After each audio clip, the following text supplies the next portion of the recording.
before we begin with the program.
Gentlemen, in a little while, we will begin with our program. May we request everyone to please settle down.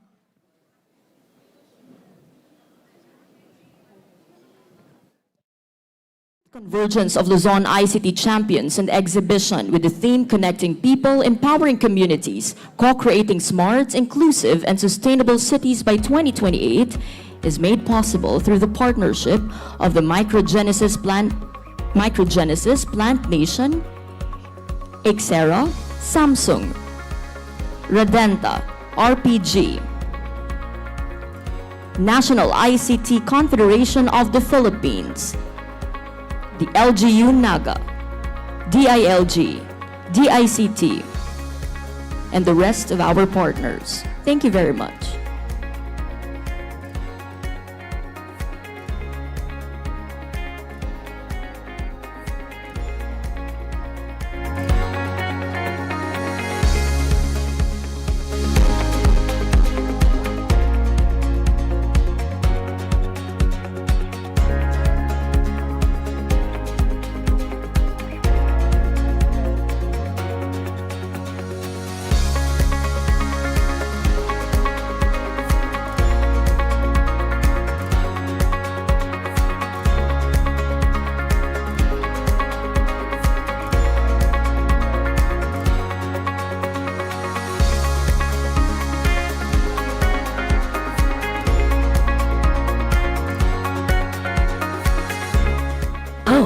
That can bring people together, open up endless possibilities, and even change lives.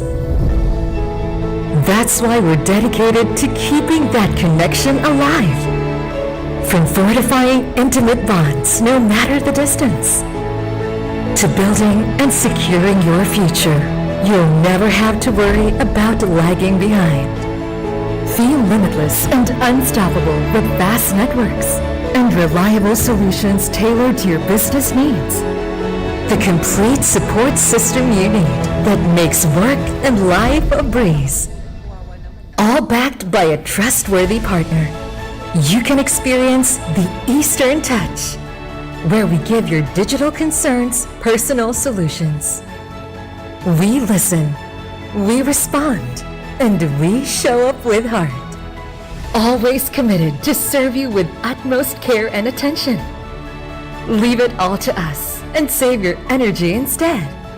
Not just to keep up, but to reach further, dream bolder, and become all that you are meant to be. Real progress starts with going the extra mile, so you can dare to dream, dare to do more, and dare to achieve greatness. Dare to soar with Eastern Communications.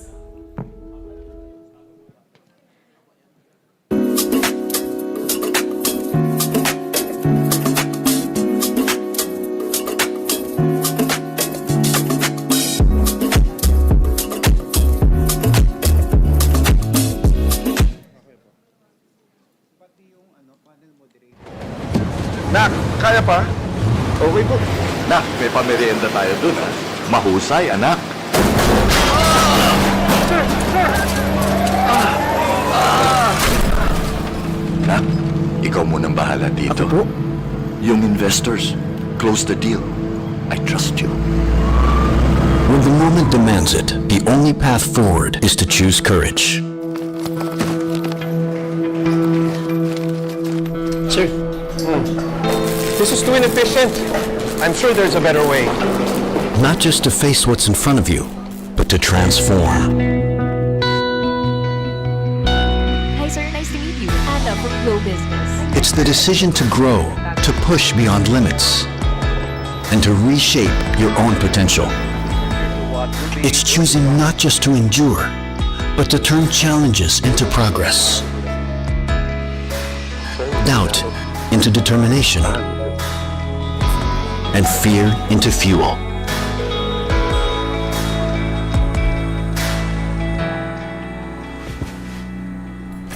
Nak? Kamusta? Pa, you're supposed to be resting. Something wrong at the plant? Kakayanin naman po. I've got a lot of help behind me. That's good.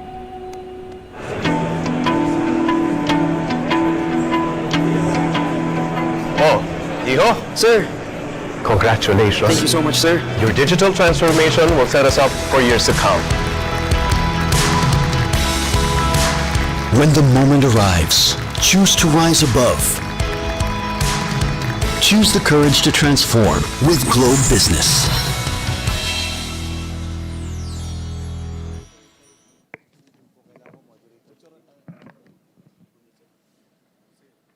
Good morning once again, distinguished guests, partners, delegates, ICT champions, innovators, members of the government, industry leaders, academe, and friends from across Luzon and beyond. On behalf of the National ICT Confederation of the Philippines, the City Government of Naga, ICT Council Bicol, and our event partners, welcome to the 10th Convergence of Luzon ICT Champions Conference and Exhibition, ClickConEx 2026.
and gentlemen, to formally open our program, may we request everyone to rise for the prayer to be led by the NCF Culture and Arts Group.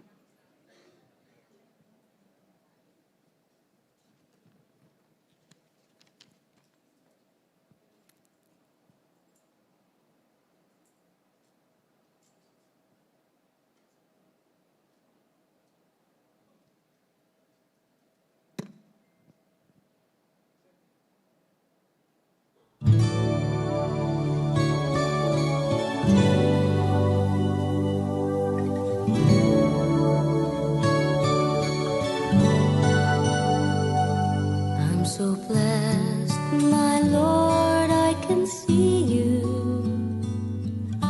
in all the lovely things so fine and true. I see you in the beauty of the flowers and the rain. I see you between the lines of a sweet refrain. I'm so blessed, my Lord, I can see you. Even when I'm lonely and in pain, I see you in the beauty of the stars at night. I see you in my life, I feel alright.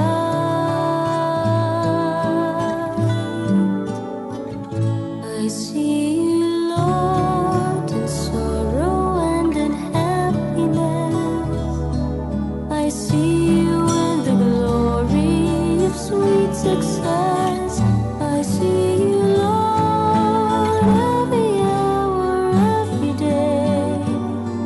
I can see you, Lord, whenever I pray.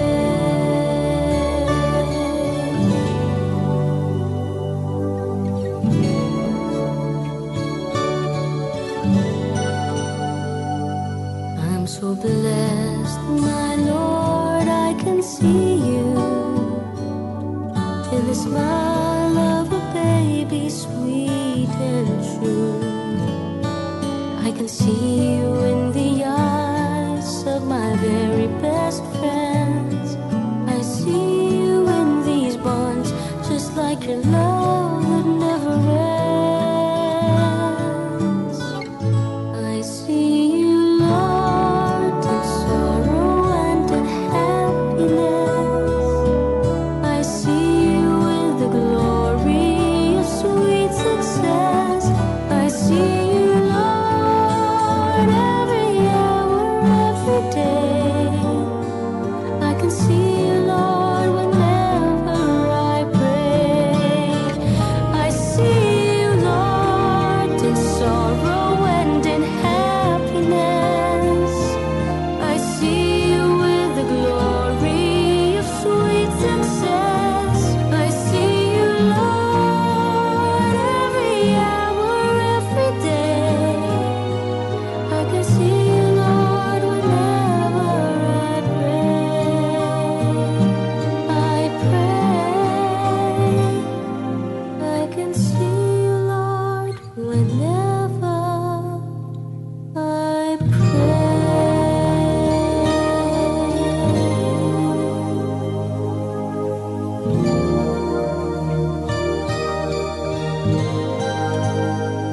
I see you, Lord.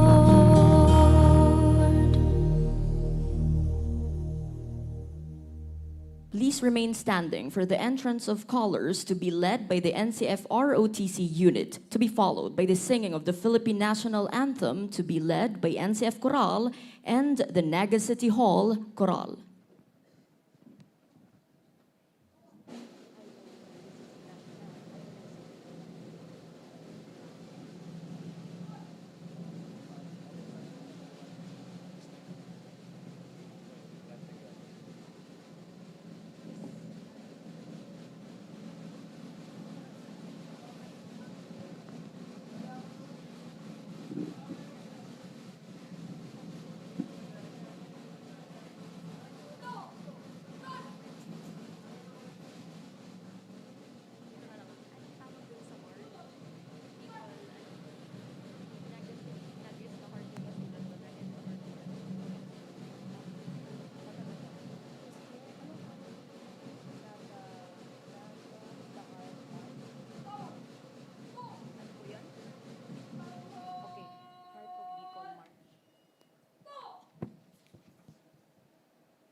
ako'y buhay.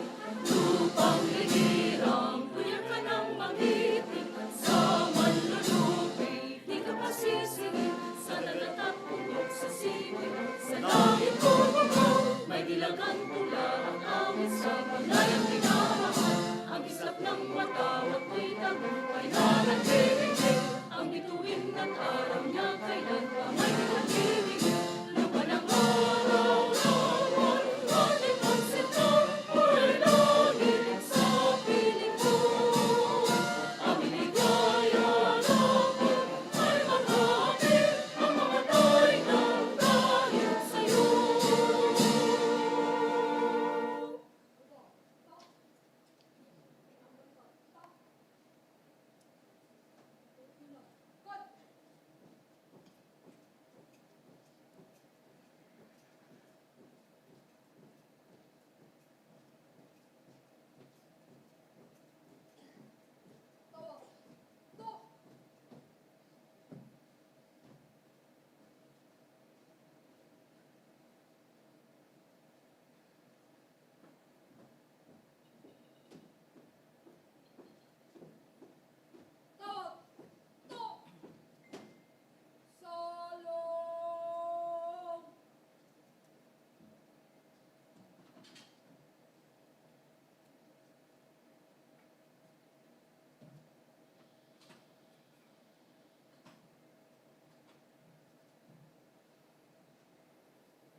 We remain standing for the singing of the Heart of Bicol March by the Naga City Hall Choral.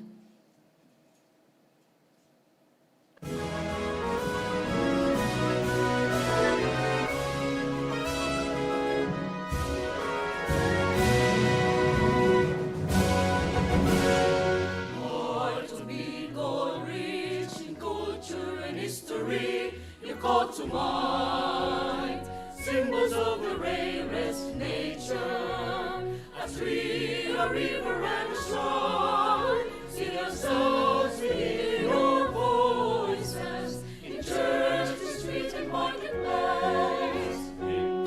In Compostela and river noise, shapes our lives and gives our days. Heart of Bicol, Naga City, lives are dropped and far and round. You see the years of promised plenty, in this cathedral town of God. As our city, queen of graces, touch this heart anew with love. Pour upon our upturned faces all the magic of your love. Pour upon our upturned faces all the magic of your love.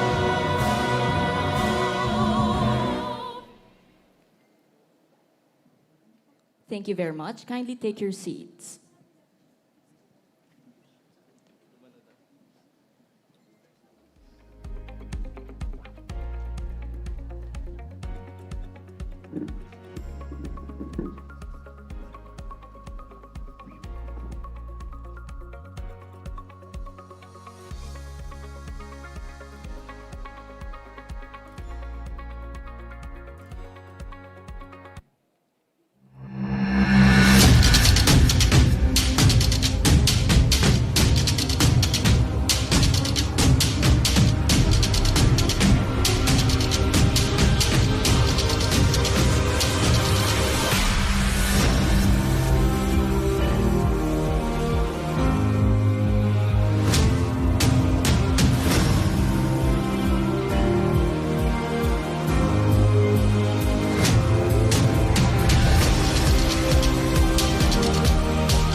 Ladies and gentlemen, once again, good morning.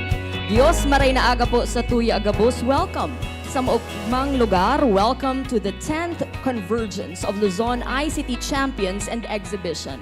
Allow me to introduce myself. I am Antoinette Eduardo, and it is my distinct honor to be your host for this event. On behalf of the National ICT Confederation of the Philippines, the City Government of Naga, and the ICT Council of Bicol, it is my great honor and privilege to recognize the organizations and institutions whose partnership, trust, and unwavering support have made ClickConEx 2026 possible. As we gather under the theme Connecting People, Empowering Communities, Co-Creating Smart, Inclusive, and Sustainable Cities by 2028, we are reminded that innovation thrives through collaboration. The success of ClickConEx is a testament to the power of partnership among government, industry, academe, and communities working together toward a shared vision. Today, we proudly recognize our valued partners and supporters. We have our co-organizers, the City Government of Naga, the National ICT Confederation of the Philippines, the ICT Council of Bicol. Let's please give them a round of applause. We also have our co-presenters. We have the Department of Information and Communications Technology, the Department of Trade and Industry, DTI, the Department of the Interior and Local Government, the Naga College Foundation Incorporated, and Philcentro Technologies. And for our platinum sponsors, we have the Microgenesis and Plant Nation Incorporated. We also would like to thank our diamond sponsors, Radenta Technologies, Samsung, RPG Consulting, Globe Business, Eastern Communications. Let's please give them a round of applause. Thank you very much. But that's not yet the end. We also have our gold sponsors. We have Ixera, CBSAC Enterprises, YFC Bon Eagle International Incorporated, JO Infometrics Solutions Corporation, and our silver sponsors. We have the PLDT Enterprise, Tranquilo Massage Hut, and our official community partners. We have the Naga Interschool Computer Enthusiast, DevCon Legazpi. Official media partners, we have the Philippine Daily Inquirer and the Naga City Hall Press Corps. And last but not the least, our official event manager, the LDR Event Solutions. Thank you very much to all of you. Ladies and gentlemen, these organizations represent more than partners and sponsors. They are valued collaborators in our shared mission of empowering communities, advancing innovation, and building smarter, more inclusive, and sustainable cities. And at this juncture, as we celebrate the 10th year of ClickConEx, let us look back on the journey of collaboration, innovation, and digital transformation that brought us here today. Once again, ladies and gentlemen, please direct your attention to the screen for the ClickConEx 2026 overview audiovisual presentation.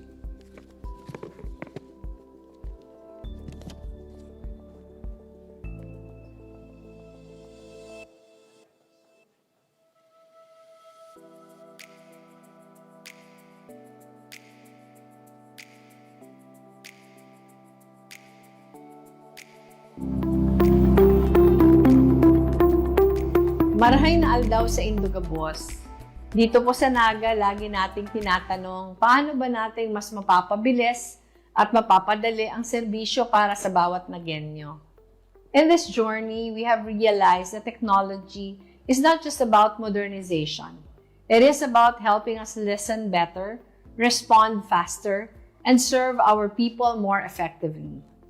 We see innovation as an accelerator of our 2028 finish lines, enabling smarter mobility, cleaner and more resilient communities, better health and education services, and more open participatory governance. At the heart of it is a shared belief that we must be technology-driven but always people-centered as we co-create the kind of cities we want to see by 2028. We also know that the government cannot do this alone. Real progress happens when policymakers, the private sector, and the academe come together to develop solutions for our people. That is why this June 19 to 21, Naga City will host the 10th ClickConEx 2026, bringing together partners from across Luzon to share solutions, learn from one another, and strengthen collaboration for better governance through technology. Our goal is simple: to make sure no one is left behind as we move forward towards a more open, digital, and participatory Philippines. We look forward to welcoming you to the Center for Good Governance this June. Just mabalos po.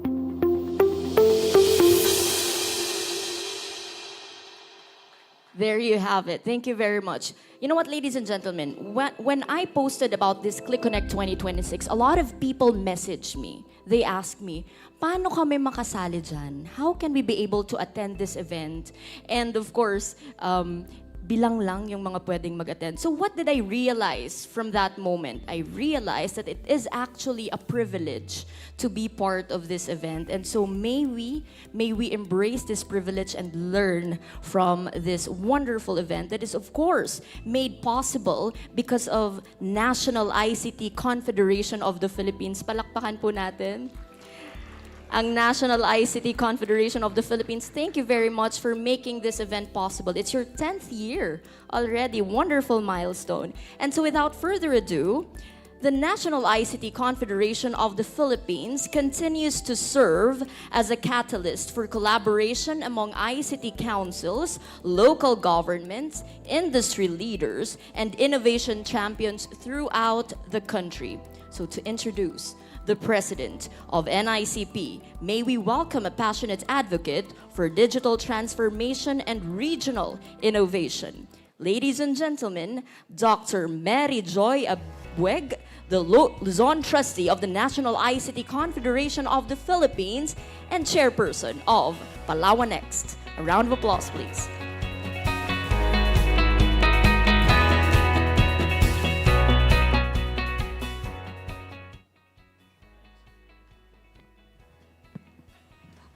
Good morning. It is my distinct honor to introduce someone whom I have had the privilege of working with for many years. A leader whose passion, dedication, and commitment to the ICT industry continue to inspire everyone around him.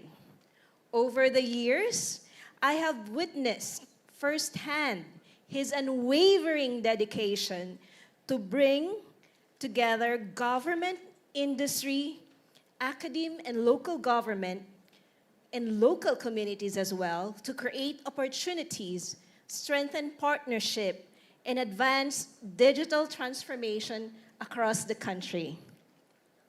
Whether leading national initiatives, supporting ICT councils, or mentoring emerging leaders, he consistently demonstrates a collaborative spirit and a genuine desire to see communities thrive through innovation and technology.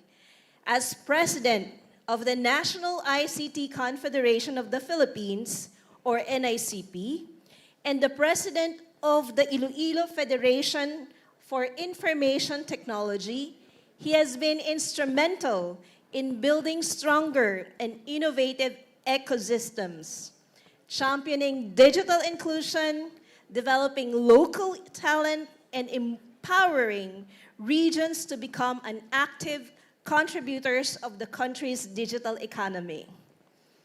What sets his apart is his ability to his ideas and turn the ideas into action and bring people together around a common vision. His leadership has helped NICP grow into a dynamic network of ICT and the ICT councils and digital champions working toward a smarter, more connected, and future-ready Philippines.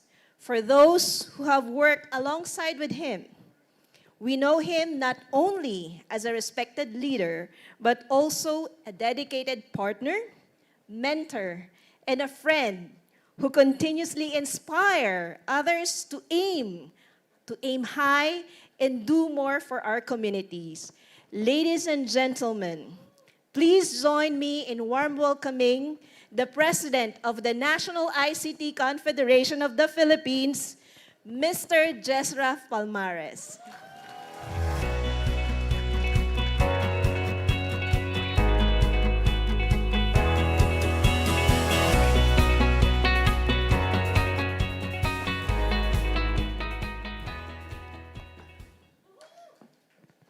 Thank you, Doc Joy, our immediate past president of the National ICT Confederation of Philippines, to our honored guests. But before that, I could not make it here and make NICP successful if not for the Board of Trustees, who is working very hard together. Can I have the Board of Trustees stand?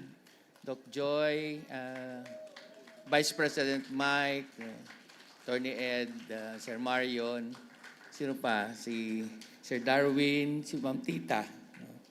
Together, we were working together as a team.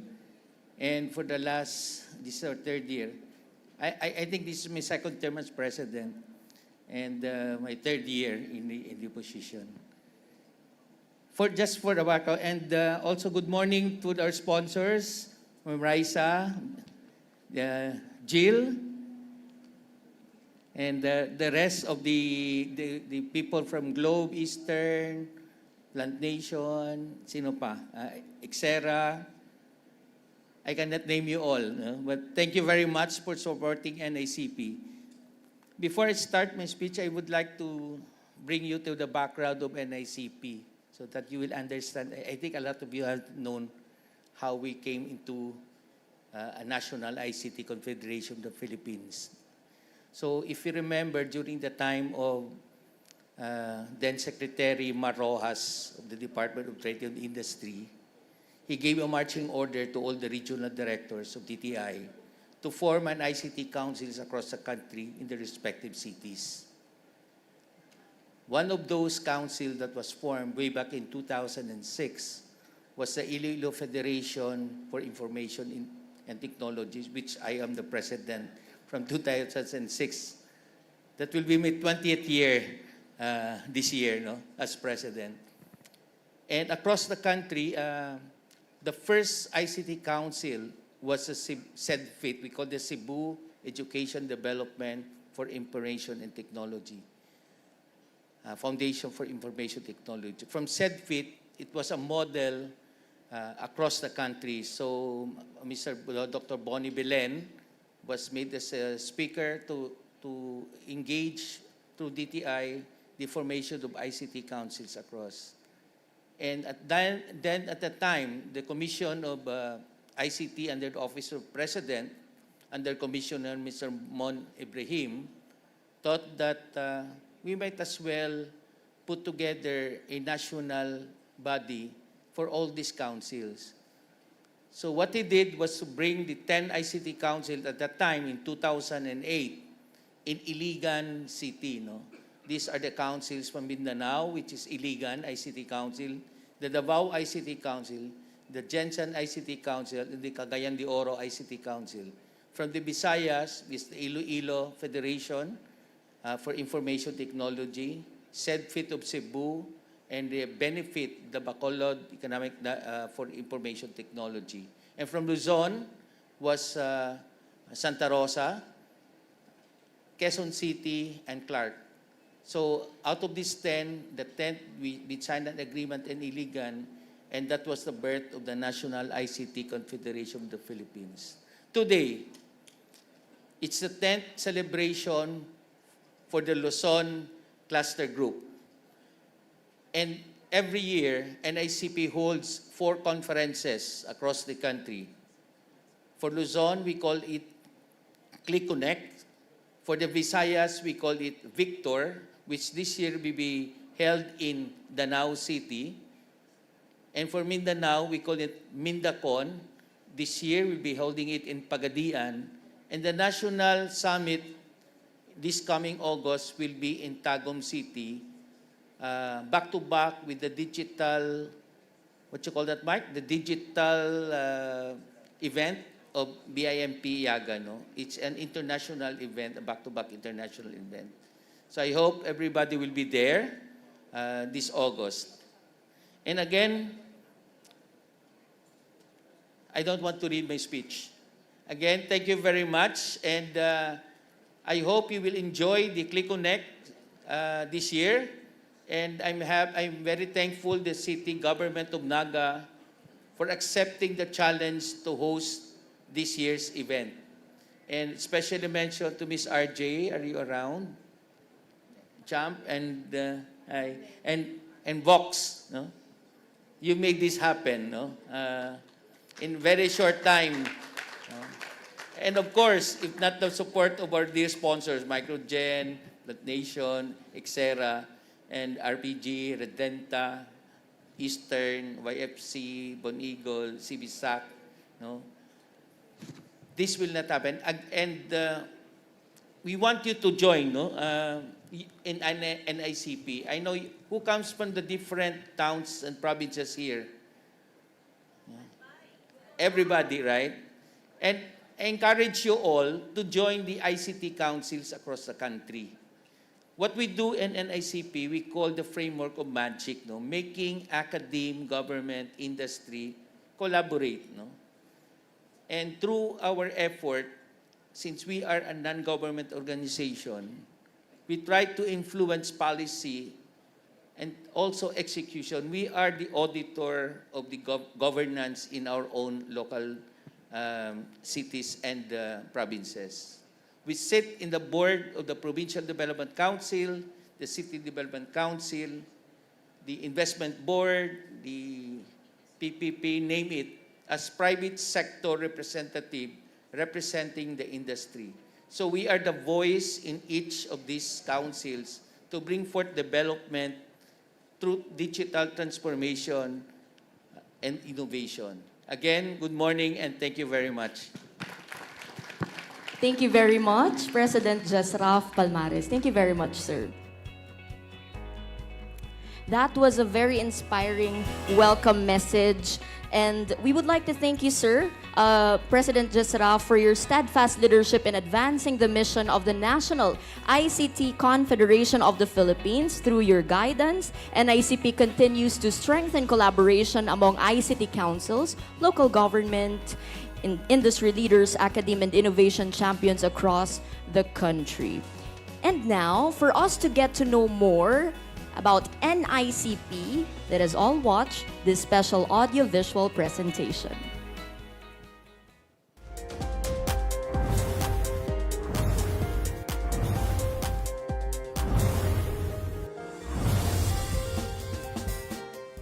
In 2016, Republic Act 10844 mandated the Department of Information and Communications Technology to be the primary policy, planning, coordinating and implementing and administrative entity of the executive branch of the government that will plan, develop, and promote the ICT development agenda.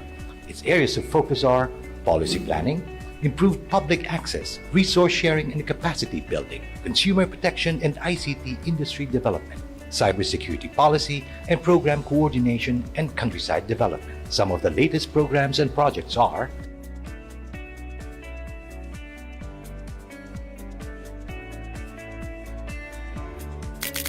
Founded in 2008 by 10 ICT councils is the National ICT Confederation of the Philippines, or NICP, an advocate of the countryside ICT development, the unified voice of the ICT councils across the country, representing the stakeholders in their geographic locations and sharing best practices to ensure the growth of ICT and ICT-enabled industry is spread to other cities and provinces outside Metro Manila.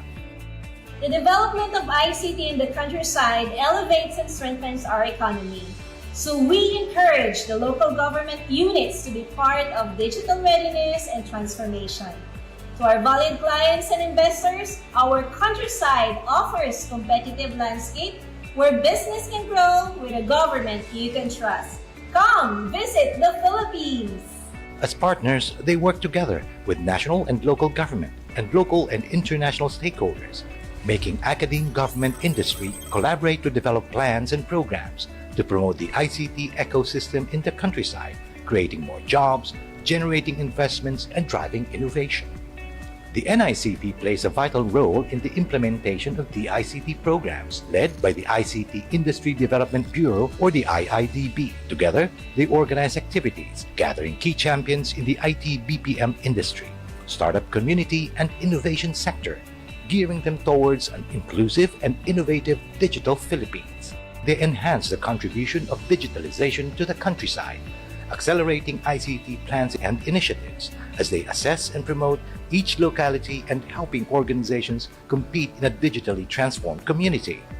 Each town is unique in that it offers different opportunities, vast lands for expansion, robust workforce, government incentives for investors, a healthy business environment, and a fast-developing countryside ICT industry sustaining growth and competitiveness.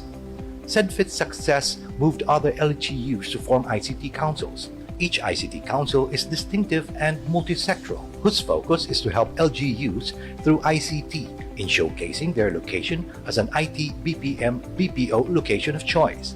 They are the depository of data and opportunities that the private sector or locators can go to. The DICT has regional offices that collaborate with the NICP. The Digital Cities program is an initiative that aims to drive inclusive growth by providing support to cities outside Metro Manila as the focus for new developments in the countryside. Through this program, the DICT helped in the establishment and creation of the following ICT councils nationwide.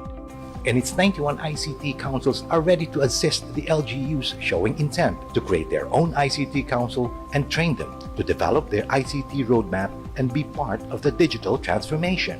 The Philippines is the leading voice and digitally enabled non-voice IT BPM service provider and continues to provide business process services to various industries, attracting an increasing number of ICT and ICT-enabled industries to the countryside.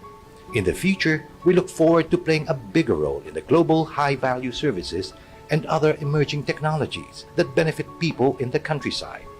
The Department of Information and Communications Technology has always been a champion in bringing ICT opportunities to the countryside and in advocating digital transformation to the different locations through the Digital Cities program. One of the building blocks for digital transformation within a community starts with an active collaboration of key stakeholders and key players. This can be achieved through the creation of a multi-stakeholder ICT council. With the collaboration of the DICT and the National ICT Confederation of the Philippines, or NICP, we are grateful that we have been instrumental in providing IT BPM employment opportunities to the countryside. As designers of change, the DICT and NICP are sharing an inclusive digital future to improve the ICT industry and countryside readiness, creating more jobs and moving economies forward. The DICT of the people for the people, and the NICP, champions for countryside ICT development. Your journey partners. Diyos mabalos, NICP. Thank you very much. Thank you very much for empowering our community towards digital cities. For more information, thank you very much. Palakpakan po natin ulit ang NICP. We always hear this, and I want to say this to NICP, may your tribe increase. Thank you very much for empowering our communities and for inspiring all of us. Ladies and gentlemen, as we can witness right now, ClickConEx is a gathering of champions. Champions of innovation, digital transformation, community empowerment, and inclusive development. To formally acknowledge the participating ICT councils, delegates, partners, government agencies, educational institutions, and stakeholders joining us today, please welcome the chairman of ICT Council Bicol and the president of World Tech Resources Institute. We have Mr. Efren Daniel De Leon. A round of applause, please.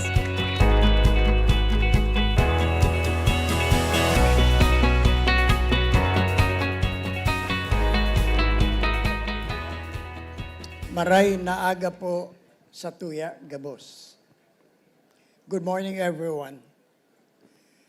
It is my distinct honor and privilege to welcome all our distinguished guests, ICT leaders, government officials, industry partners, members of the academe, innovation, and distinguished people gathered here today for the 10th Convergence of Luzon ICT Champions and Exhibitions. ClickCon 2026 Naga. As we gather under the theme, connecting people, empowering communities, we co-create a smart, inclusive, and sustainable cities by 2028. We are reminded that meaningful transformation is made possible through collaboration, innovation, and shared purpose. We're honored by the presence of our distinguished guests who will be joining us in a while, the Honorable Maria Leonor Hirona Robredo, the Honorable Benji Magalong, the Honorable Senator Paulo Benigno Bam Aquino, the Honorable Francis Kiko Pangilinan, and Honorable Mike Alimorong, representing Mayor Joy Belmonte of Quezon City. We likewise recognize the leadership of the National ICT Confederation of the Philippines, headed by our President, Mr. Jesra Palmares. Together with the NICP Board of Trustees, today, we proudly acknowledge the ICT councils and innovation organization represented in this conference. May I now call the Albay Information and Communications Technology Association, headed by my good friend, Rose Ray over there. Rose. Of course, the Aninag Council, ayun po si Box. The Baguio City ICT Council, Bataan Information and Communication Development Council, the Bicol ICT Council, Biliran ICT Council, Capiz ICT Council, Catalyst, our newest organized ICT Council, Cavite ICT Council, ICT Council of Tacloban, Iloilo Federation of Information Technology, Iligan City ICT Council, Legazpi City Information Technology and Electronic Commerce Council, Local Councils for Information and Communications Technology, Morong, Rizal, ICT Council, of course, from Palawan, ICT Council, Spark, ICT Council, Tabuk City, ICT Council,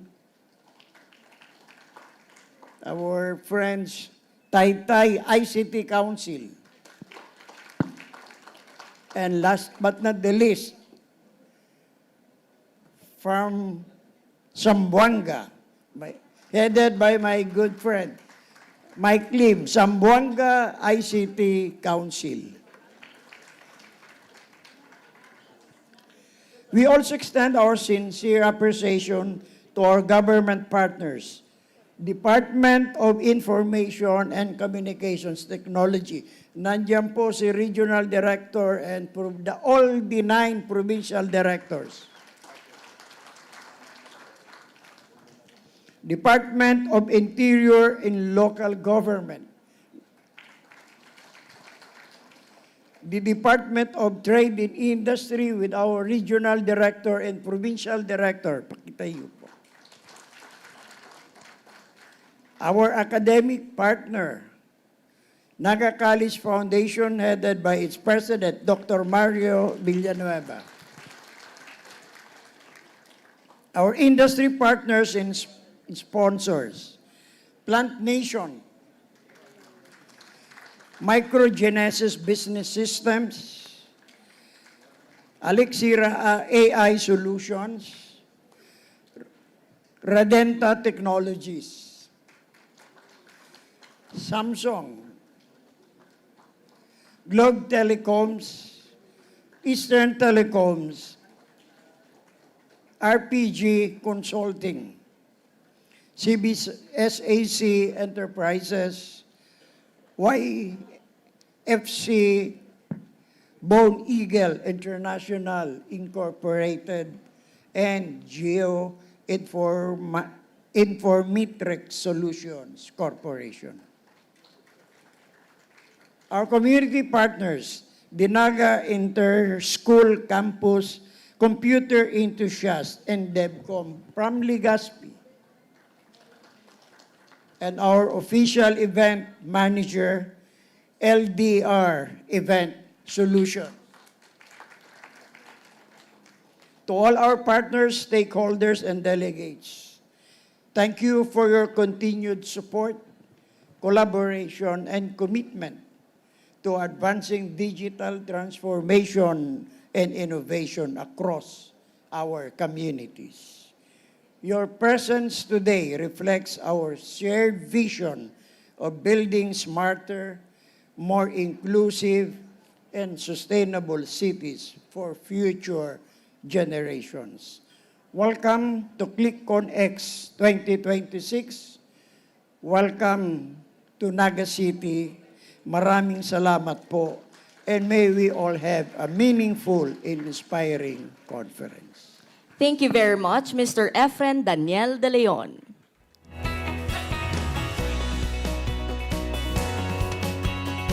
Thank you very much once again, Sir Dan. Digital transformation, as we all know, is no longer an option, especially with the rise of AI. It is already a necessity. It is a necessity for every community seeking resilience, competitiveness, and inclusive growth. Hence, we have to embrace digital transformation. So to deliver our keynote message, we will now welcome a visionary leader that helped shape the nation's digital future. A round of applause, ladies and gentlemen, to the Regional Director of the DTI Region 5, Honorable Dindo Ginabol.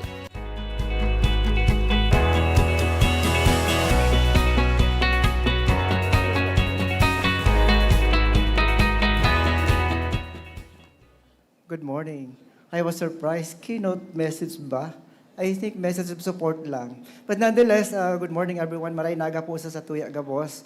I just want to make an additional information to the welcome message of President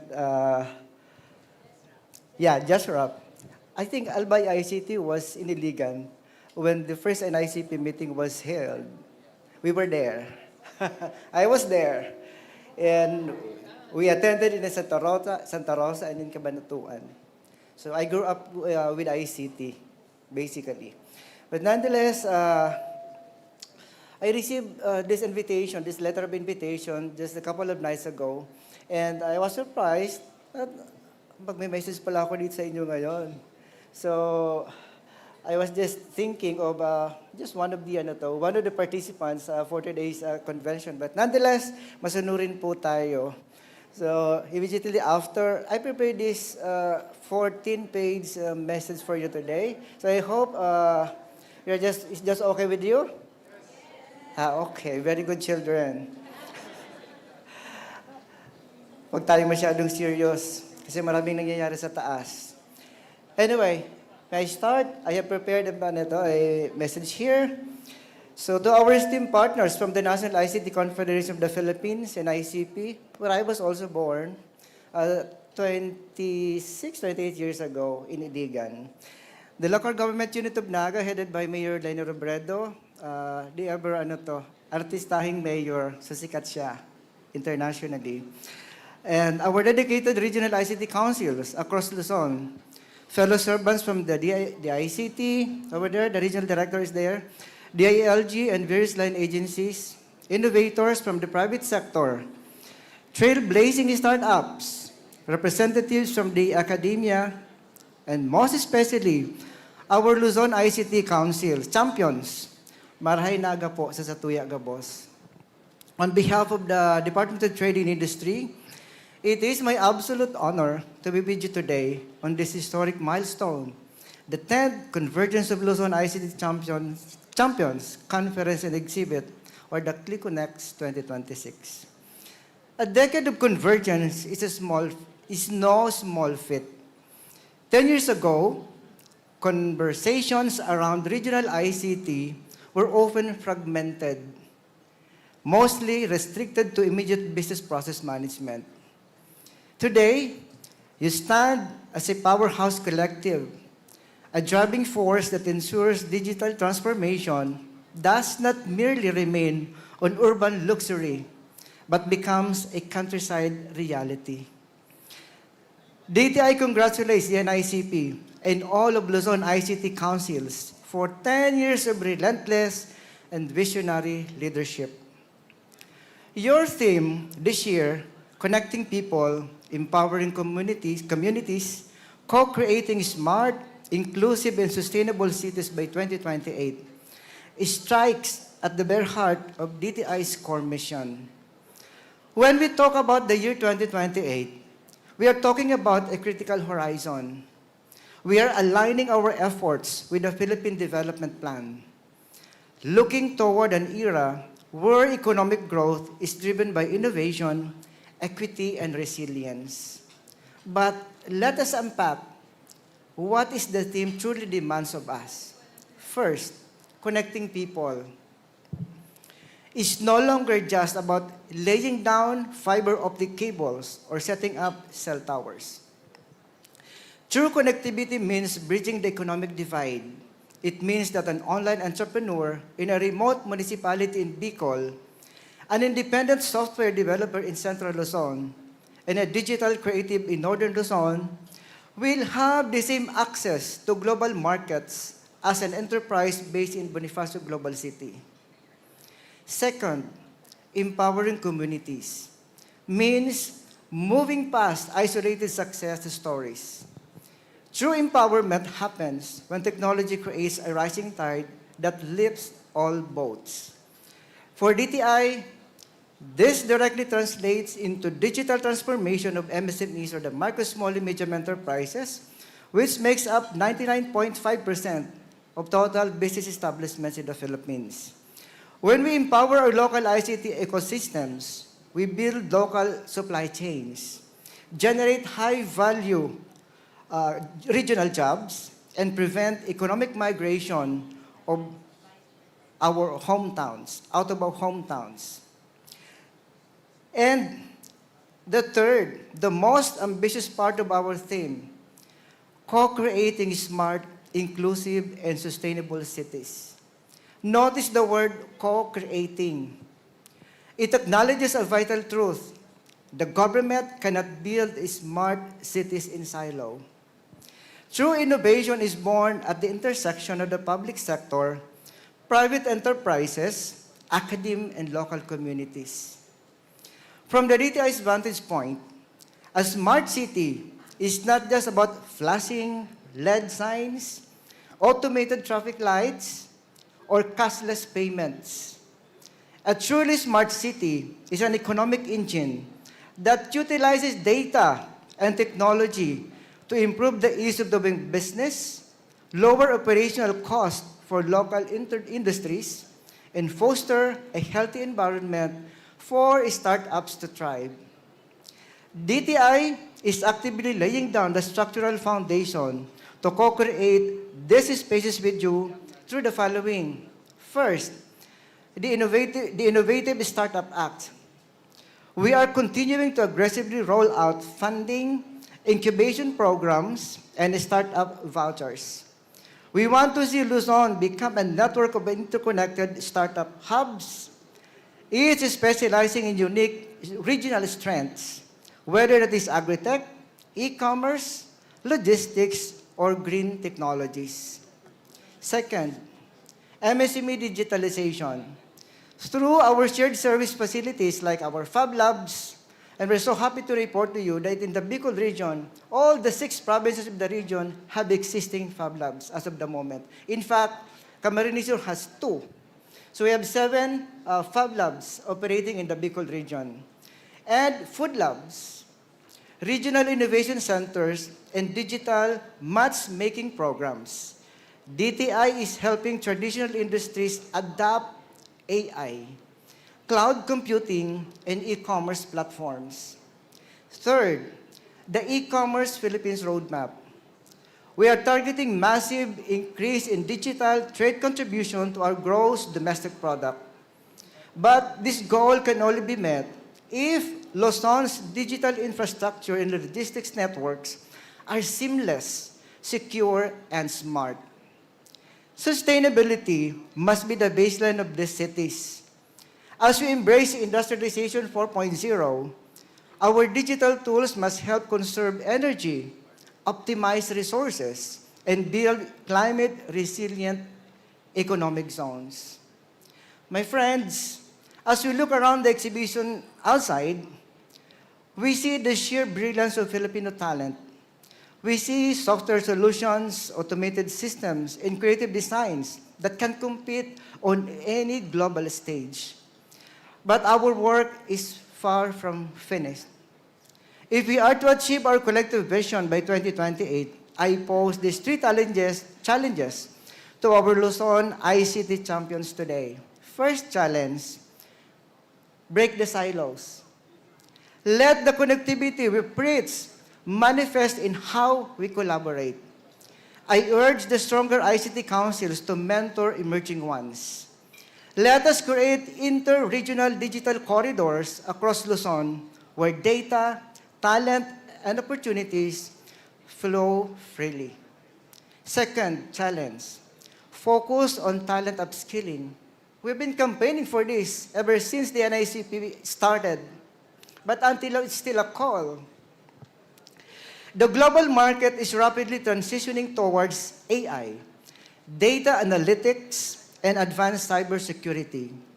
We must work hand in hand with our local universities and training centers to ensure our youth are not just users of technology, but its creators and architects. Third, localized innovation. And that is what we're doing. That's why NICP is existing. Look into your immediate communities. What are the persistent challenges of your local farmers, your local tourism operators, or your transport sectors? Apply your ICT solutions to solve real, localized problems. That's how inclusive growth begins.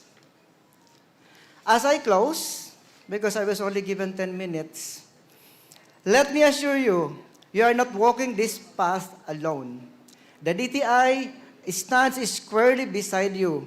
Since then, now, and the years ahead, we commit to remaining our fierce advocate in government, slashing bureaucratic red tape, promoting investments in digital infrastructure, and opening doors to local international markets for your innovations. The 10th ClickConEx is not just a celebration of how far we have come over the past 10 years. It is a launchpad for where we are going to in the next 2 years. In 2028 is just around the corner. The blueprint for smart, inclusive, and sustainable cities is being drawn right here, in this very room, by your hands. Let us continue to click together, connect together, and create together. Congratulations to the 10th Convergence of Luzon ICT Champions Conference and Exhibition. May this event spark new partnerships, ignite fresh breakthroughs, and bring us closer to the prosperous digitally empowered Philippines we all deserve. Mabalos po and mabuhay po kitang kabos. Good morning.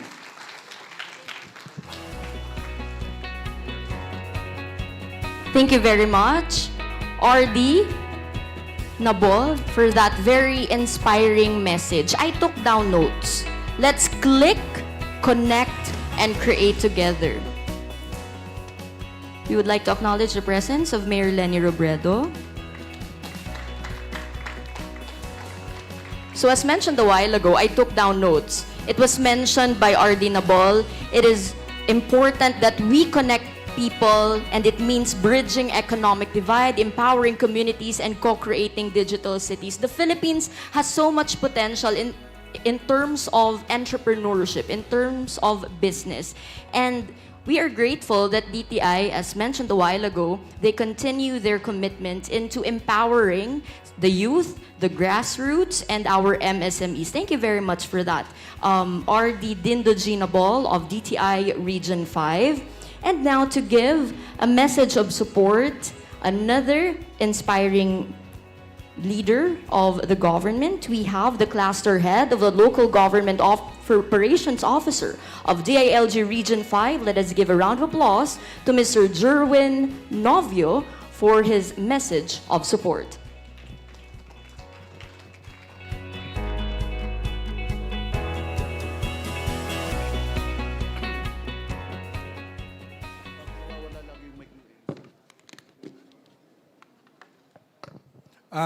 Good morning to everyone. Sa ICT Champions, andito po lahat.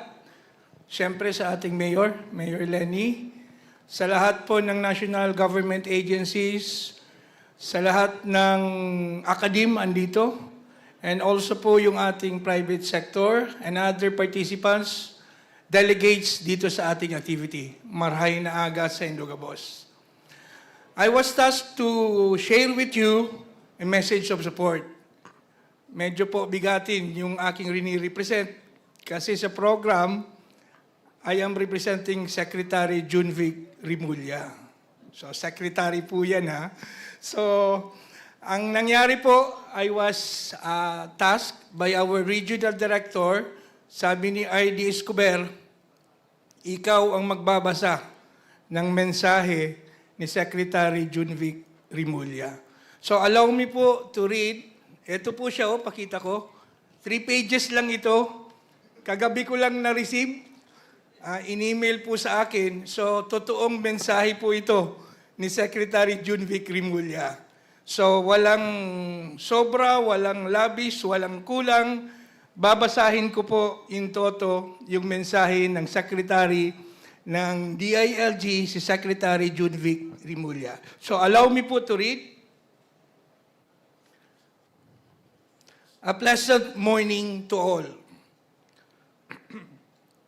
At a time when technology is transforming how societies govern, communicate, and grow, digital innovation is no longer the future.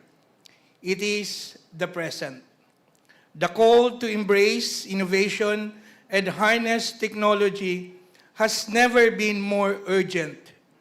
For public servants and ICT champions, the challenge is not whether we should embrace innovation, but how quickly and effectively we can leverage it to improve the lives of our people. At the heart of this transformation lies a simple yet important question. How can we better serve our people, our communities, and our nation? The answer rests in our ability to remain relevant, capable, and responsive.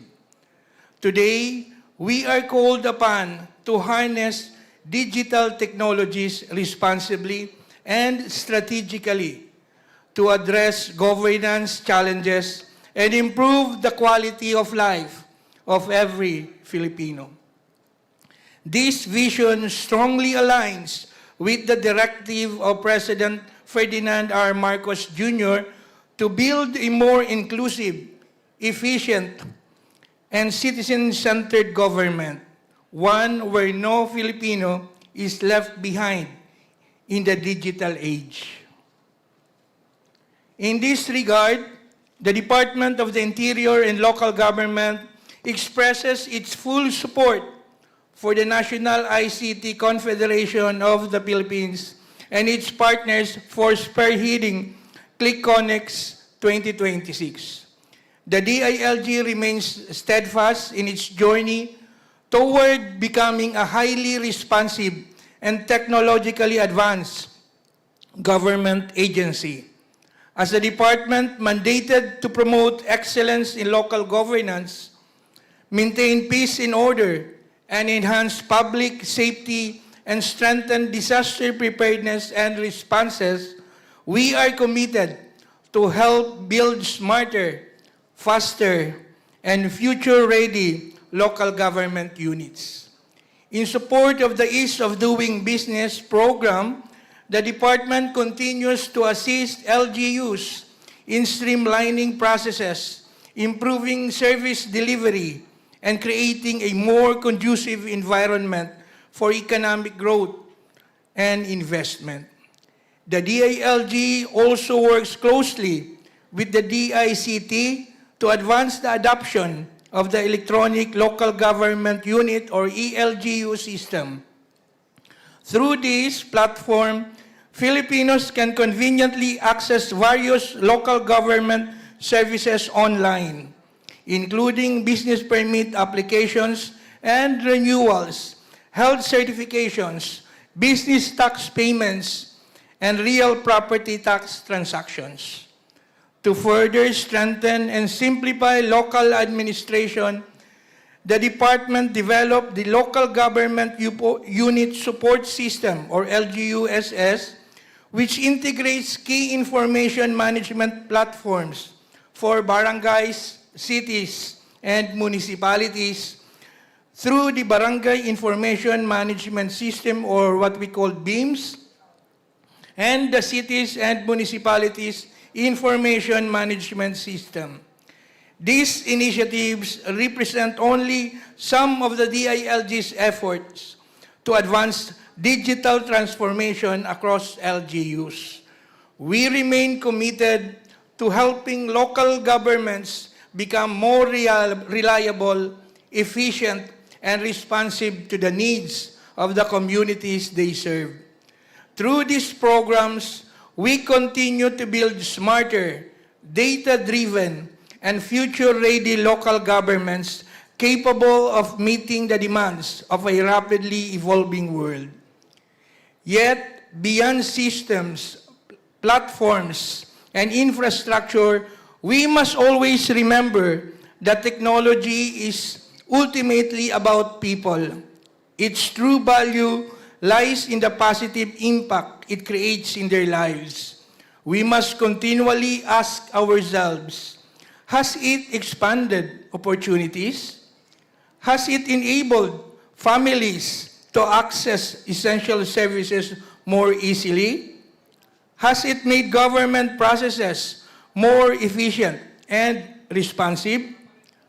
To all public servants, industry leaders, innovators, and ICT champions gathered here today, we hope this conference bring us closer to the answers.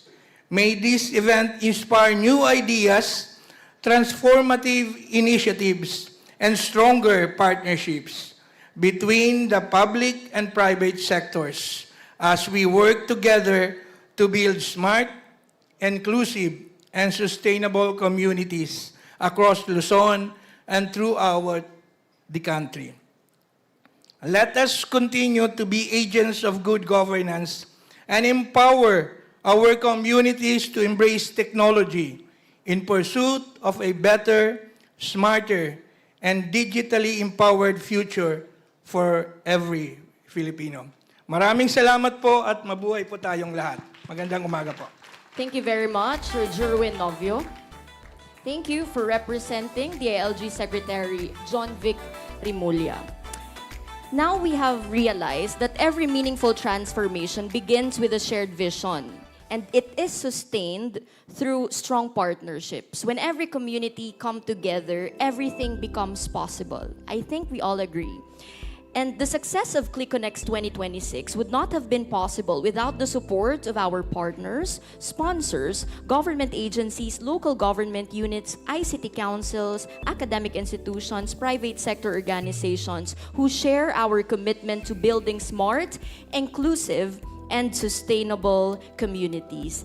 At this time, allow me to introduce the chairperson for events and planning and officer of Taytay Rizal ICT Council. We have Ms. Lucette De La Rosa. A round of applause, please.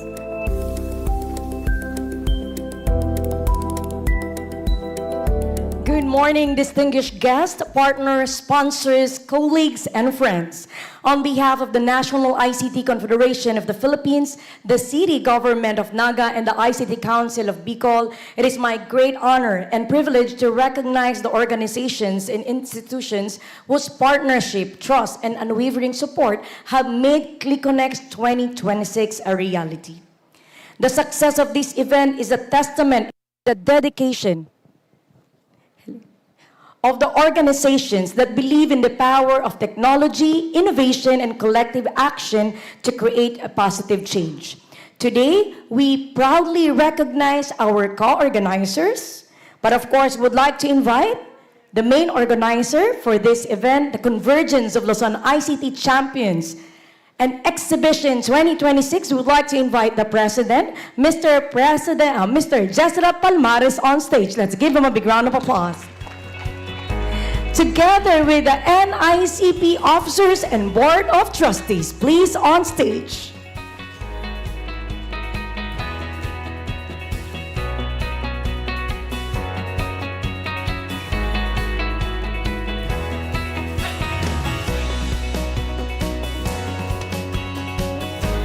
We have Mr. Risita Liavres from Cavite ICT Council, Mr. Roy Gorango all the way from Capiz ICT Council, Sir Ed from Visayas, and Luzon, Visayas, and Mindanao. We have from Luzon as well, Mr. Marion of Taytay, Mr. Darwin Manubag from Iligan, Ms. Joy, Dr. Joy Abueg from Palawan, and of course, Mr. Tyron Painor of Taytay Rizal.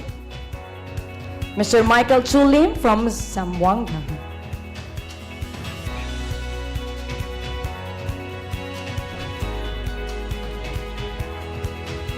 And of course, with that, we proudly recognize our co-organizers, the City Government of Naga. Let's give a big round of applause. Would you please welcome Honorable Mayor Lenny Robredo, please on stage.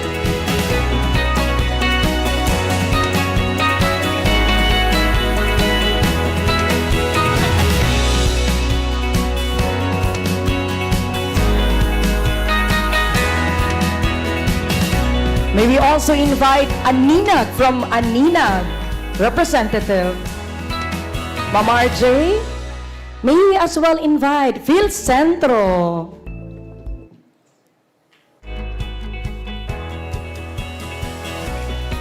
And of course, Bicol ICT Council, our co-organizers, officers, please on stage. So this is the first group for our photo ops. Sir Dan? I saw Doc Emmy. Ma'am Emmy is here as well. Where is she? Doc Emmy. Ma'am Emmy. Hold on. We're waiting. Ma'am Lenny, please. Honor. Talagang requested po nila.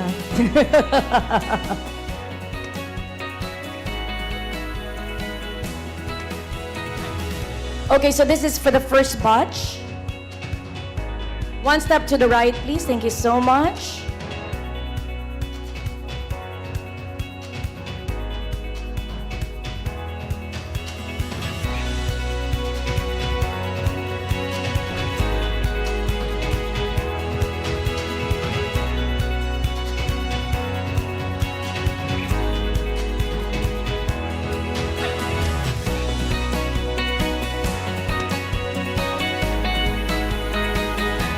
Okay?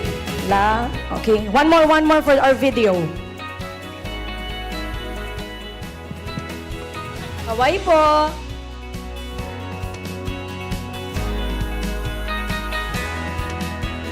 Okay, please stay on stage because we'll have, may we invite on stage our co-presenters, the DICT together with DTI, DILG. Please on stage.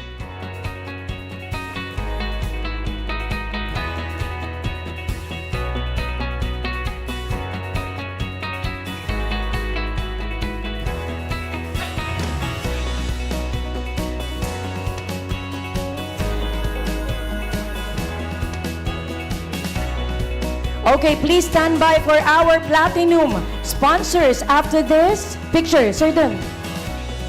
Okay, after this, please, the platinum sponsors at this side, please be ready. Microgenesis. Ayan, picture po. Sorry. Dr. Mario Villanueva, please. Sige po, marami pa naman. Dr. Mario on stage.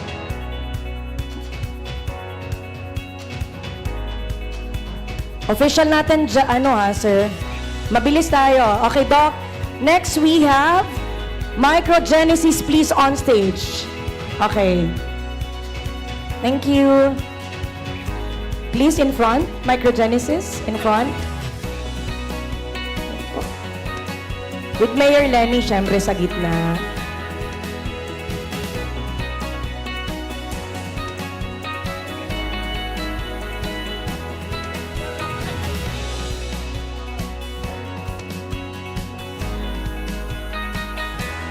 Ayusin po natin, ayusin natin.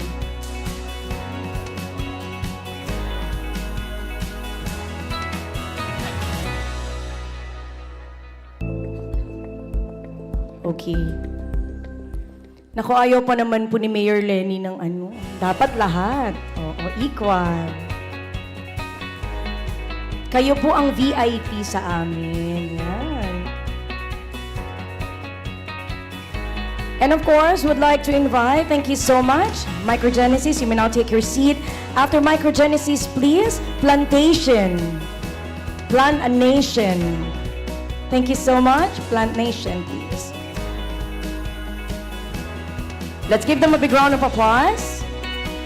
And of course, we would like to acknowledge the presence of the Mayor of Baguio City. We have Mayor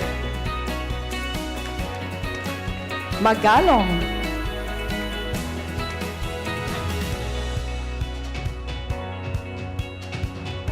We have Mayor Benji Bagalong.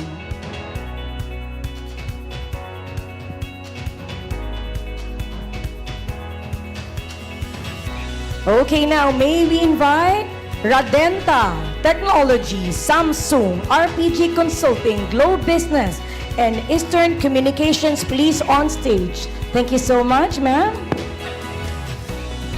Once again, thank you so much, Plant Nation. Let's give them a big round of applause. Now for this time, our diamond sponsors, we have Radenta Technology, Samsung, RPG Consulting, Globe Business, and Eastern Communications. So they are our event partners. That's the reason why we made ClickConEx possible because of them.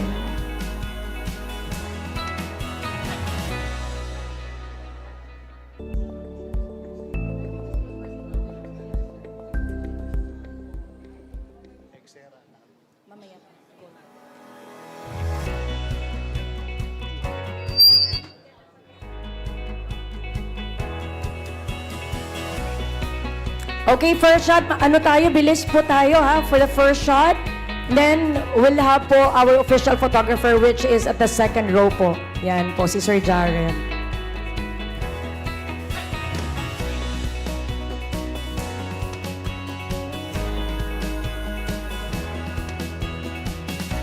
Okay, there you have it. Thank you so much. Next, Eastern, please, on stage. Thank you. Eastern. Eastern Communications.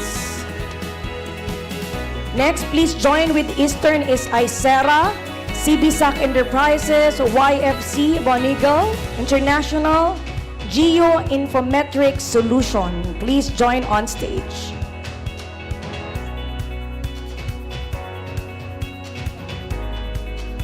We would like also to invite PLDT Enterprise, Tranquilo. Sa front na lang daw po yung iba. Please in front. Again, Isera, CBSAC Enterprises, YFC Bonigal. Dito po. Others, please. Yan, dito po yung iba. Dito na lang po. Naku, gusto po nila kayata. Yung NICP na lang, yung board na lang po. Yes, please. Thank you so much. Salamat. Thank you so much, NICP board, for giving way. Okay, hold on. NICP board po. Pababain na natin. Ma'am Lenny, pasensya. Gusto po nila kayong makatabi talaga. Ayaw nila sa baba.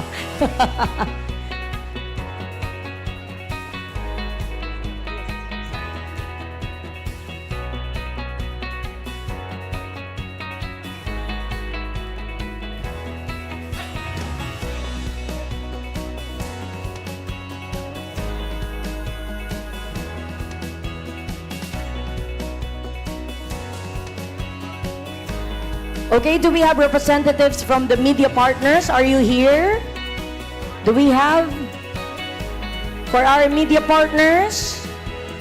Philippine Daily Inquirer, are you here? Wala na po ako na-miss, ha? Okay.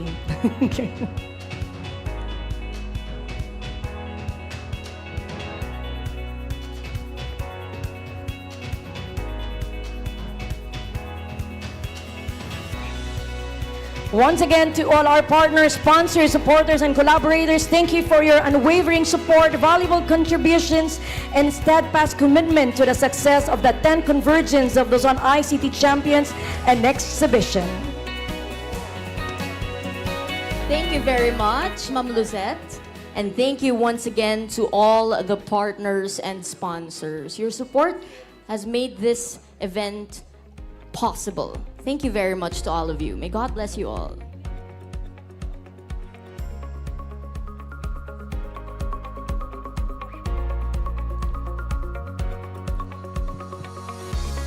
Thank you very much. Now may we request everyone to please be back on your seats and please settle down. We are about to move on to the next segment of our program.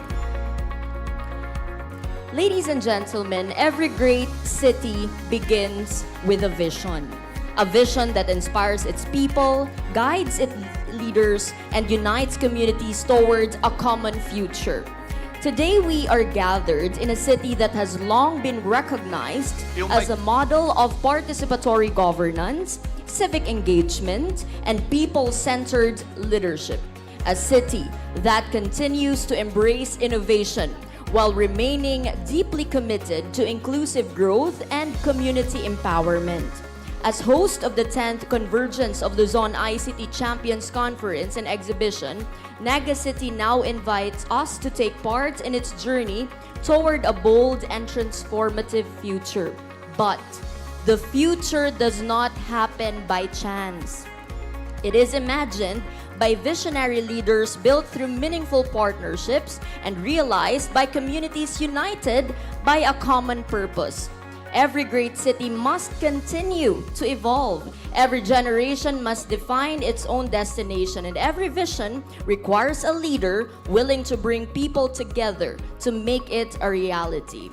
Leading this journey is a public servant whose life and leadership have become synonymous with citizen empowerment, transparency, accountability, and people-centered governance. Ladies and gentlemen, please rise and join me in welcoming the Mayor of the Maugmang Lugar, Naga City, the Honorable Maria Leonor Lenny Herona Robredo.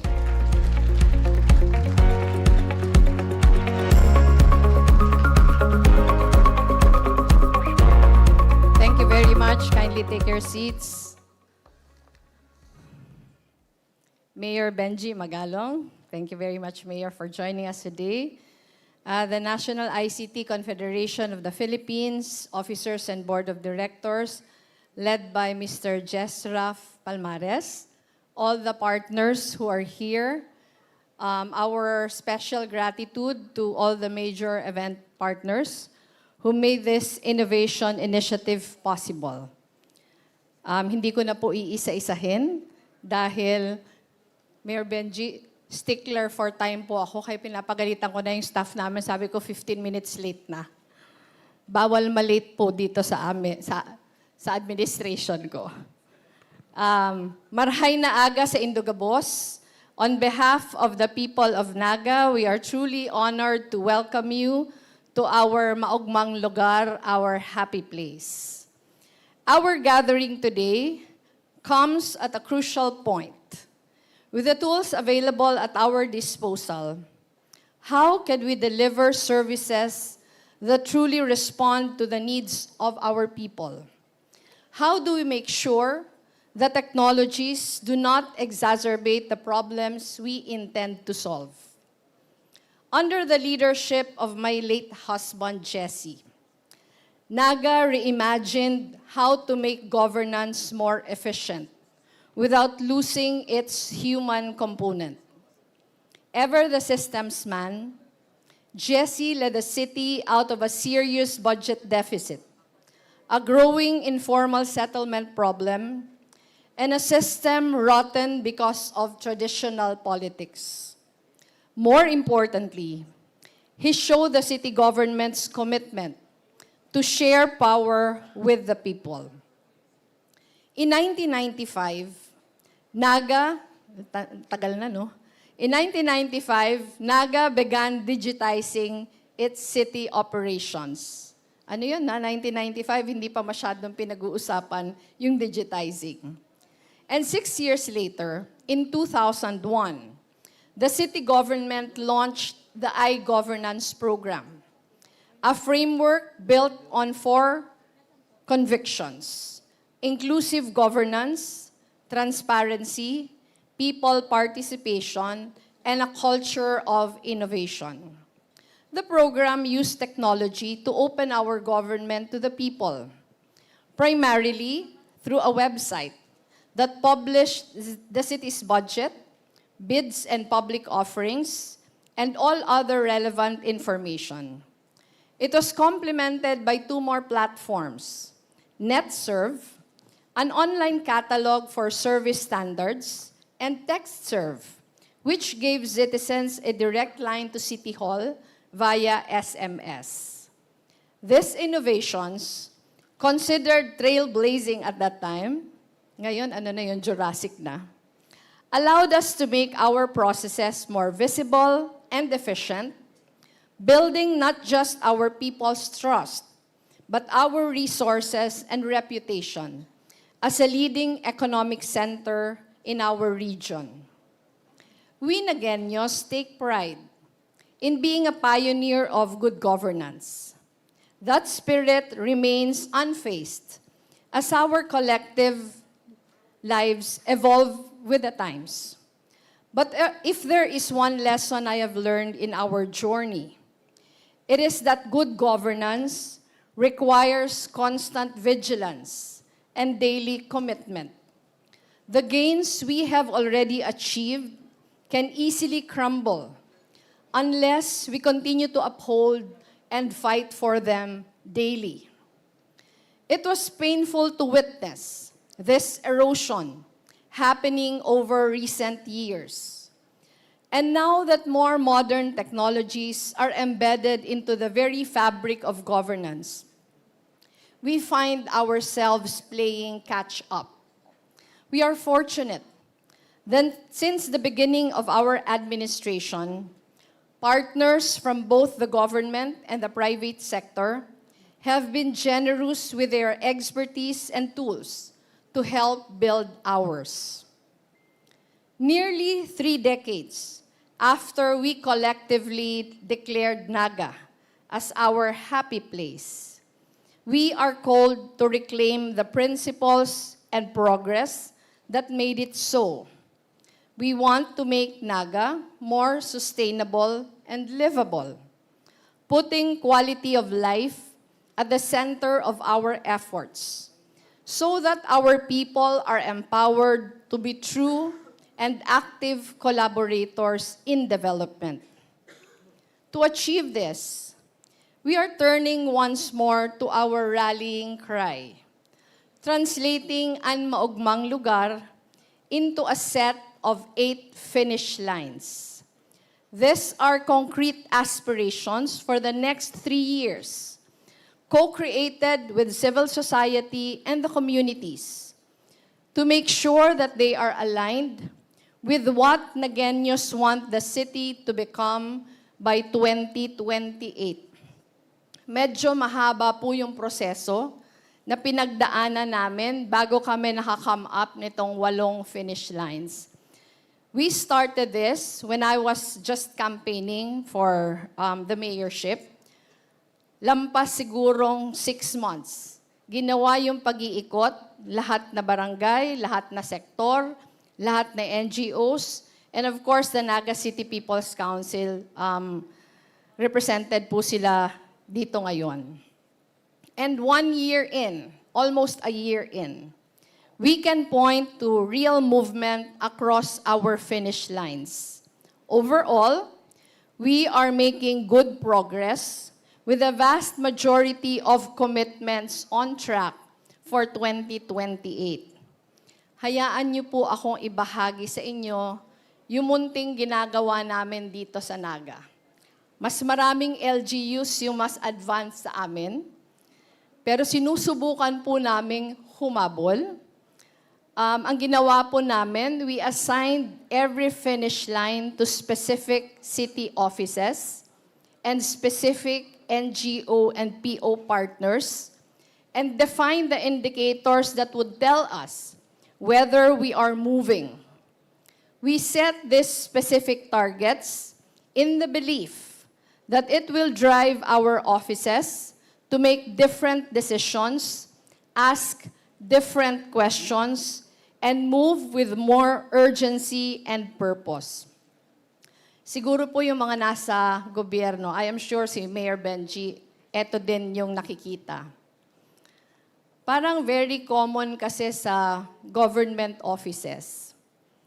Pag gumagawa ng plano, parang kadalasan nagka-cut and paste na lang from last year. Dinadagdagan na lang. Diba?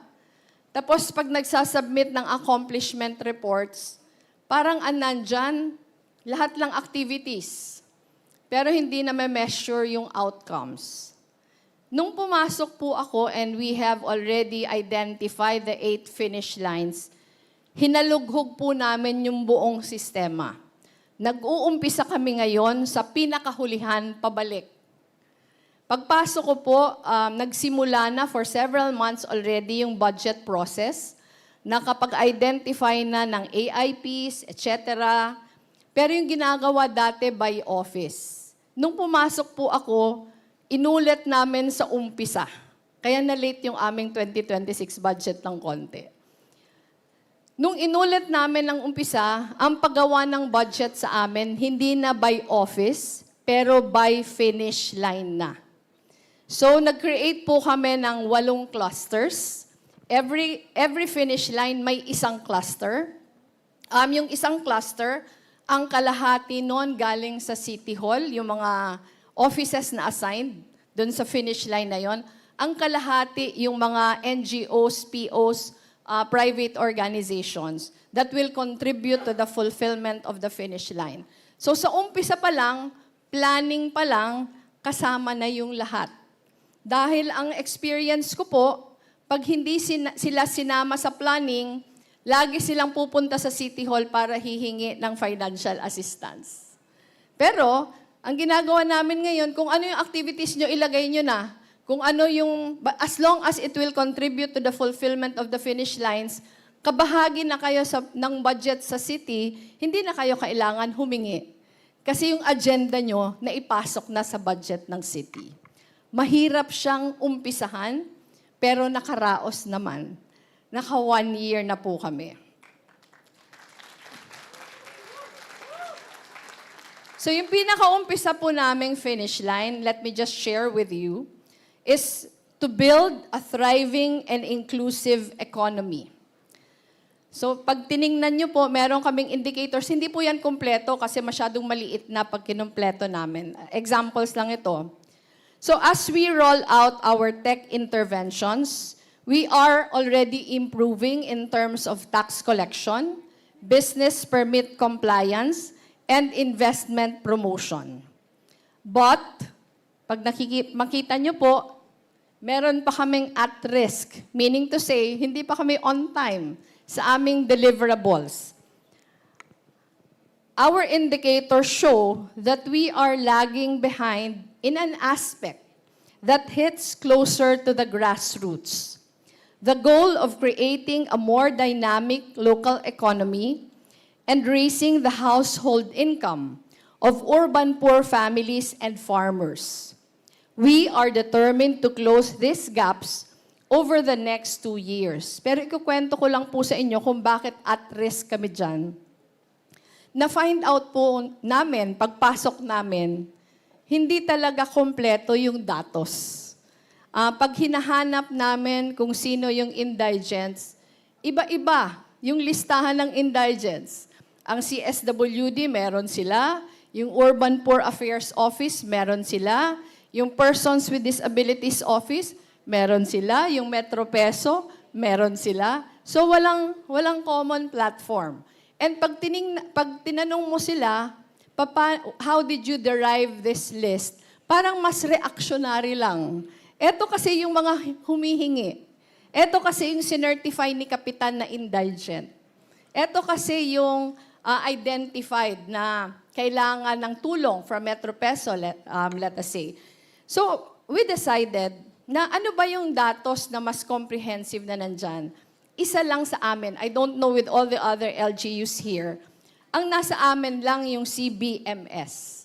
Yung CBMS, ito yung galing sa Philippine Statistics Authority. So yung CBMS data, pag tiningnan mo siya, wala siyang household income. Marami siyang indicators, wala siyang household income. Next slide, please. Yan.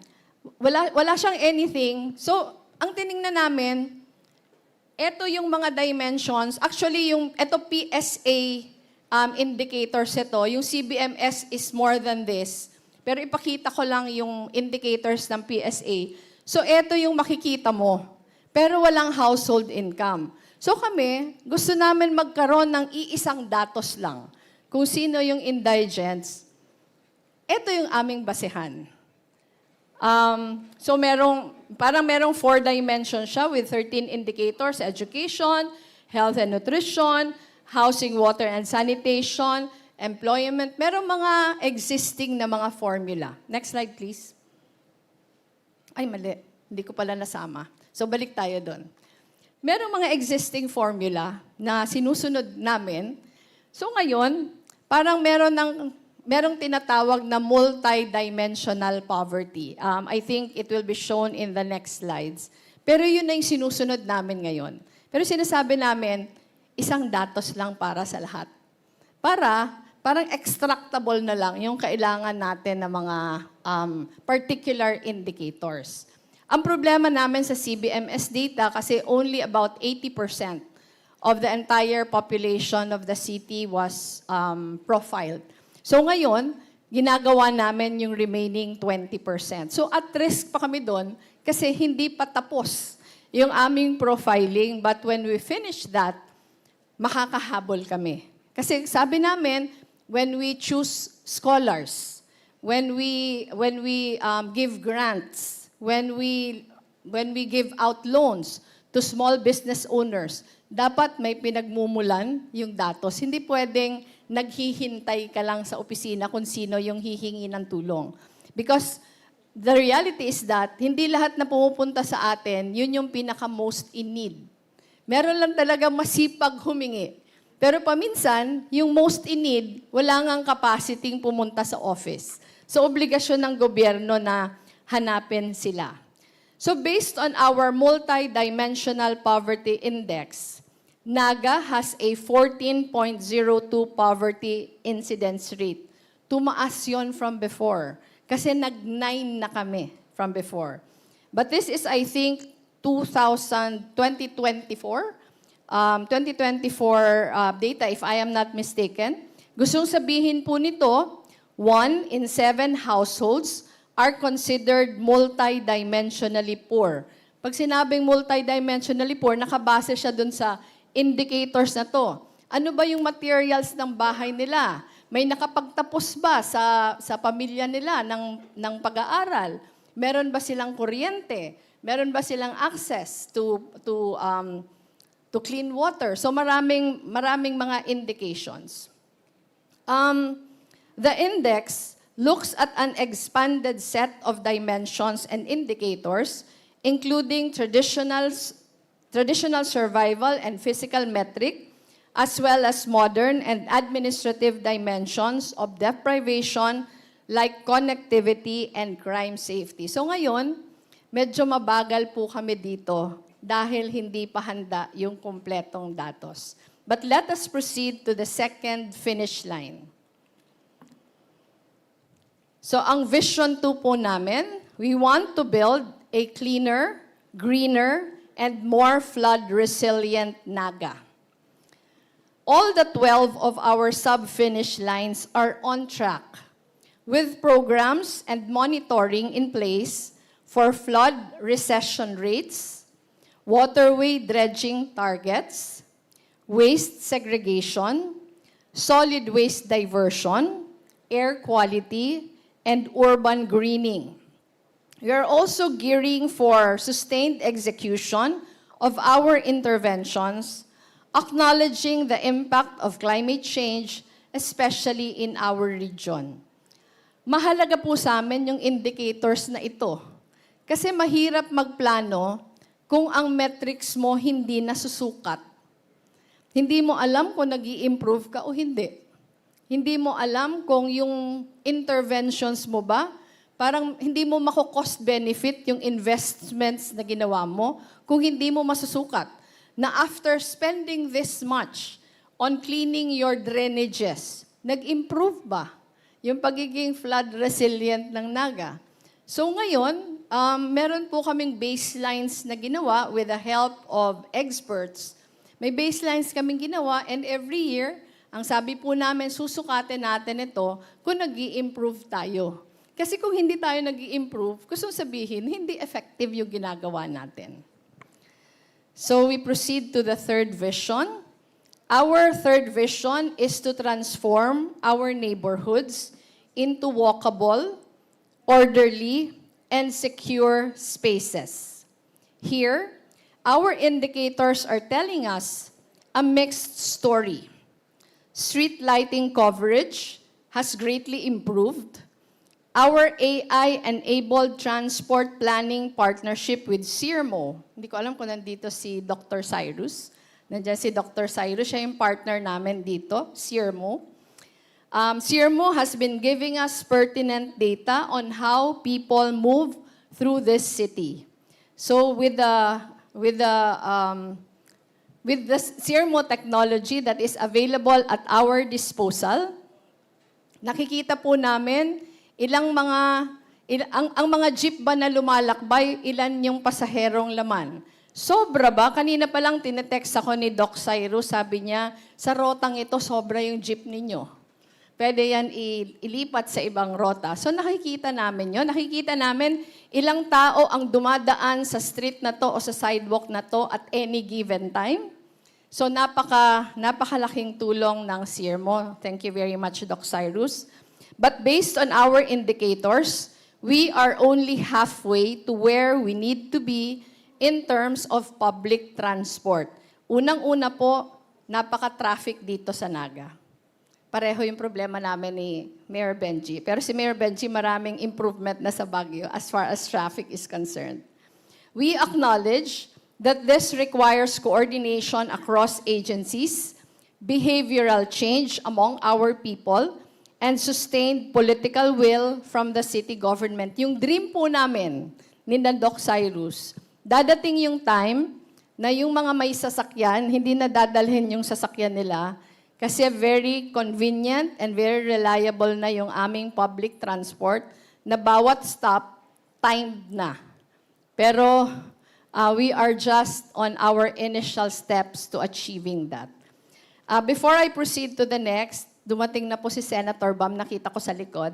Senator Bam, dito ka na sa unahan. Thank you very much for accepting our invitation. Welcome back to Naga City. Sen, tatapusin ko lang po yung aking recitation. So, the fourth finish line is, parang mali ako. May kulang yata. Yan.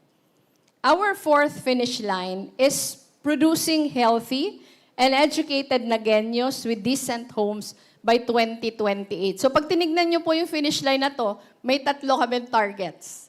Yung health, education, saka housing.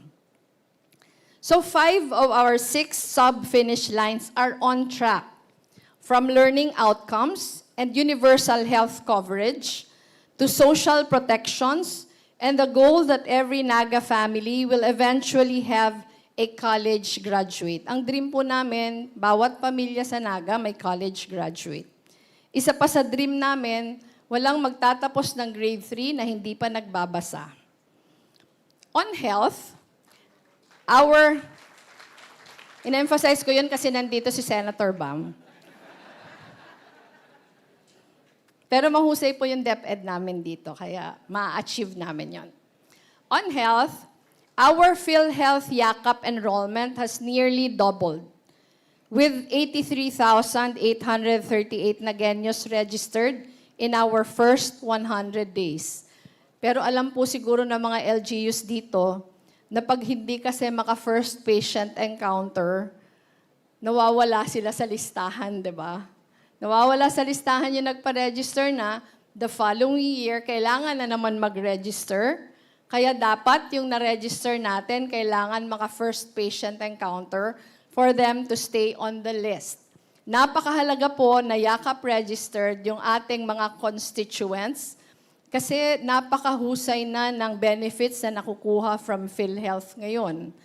Yung ating mga kababayan na dati hindi nakaka-afford na mainom yung kanilang maintenance medicines every day because of yakap, dapat hindi na yon nangyayari. Our facility-based delivery is sustained above 97%, while medicine for hypertension and diabetes now reaches 96 to 100% of our patients. Kulang pa. Sabi po namin dapat 100%. We also recorded 0 infant mortality in 3 of the last 12 months, while our adolescent birth rate fell to 17.2%, well below the national average of 25.2%. So tinitingnan po namin yung lahat na sukat para paminsan kasi busy naman yung City Hall, pero dahil hindi sinusukat, hindi pala effective yung ginagawa. And our City Health Office 2 opened the first licensed mental health clinic in Camarines Sur. Yung head ng mental health clinic namin nandito, si Magno Reyes. Nakita ko siya kanina dyan sa labas. Last month, we also hosted a cervical cancer elimination summit confronting the issue as we strive to improve our HPV vaccination rate, which is only at 40%. So alam po siguro ng mga taga-LGU dito na ang cervical cancer is the second leading cause of death among our women. Kami po, ang HPV immunization namin, 40% lang. Dahil marami kaming mga magulang ang nanonood lagi ng YouTube. At ang paniniwala nila ay mas makakasama ang immunization. On education, our learning outcomes for elementary dramatically improved, but we cannot say the same for high school. With DepEd, we already established a community kitchen covering several schools, so we are now able to serve hot meals to our school children. Dati po kasi hindi hot meals. Parang dati Nutriban and kung ano-ano.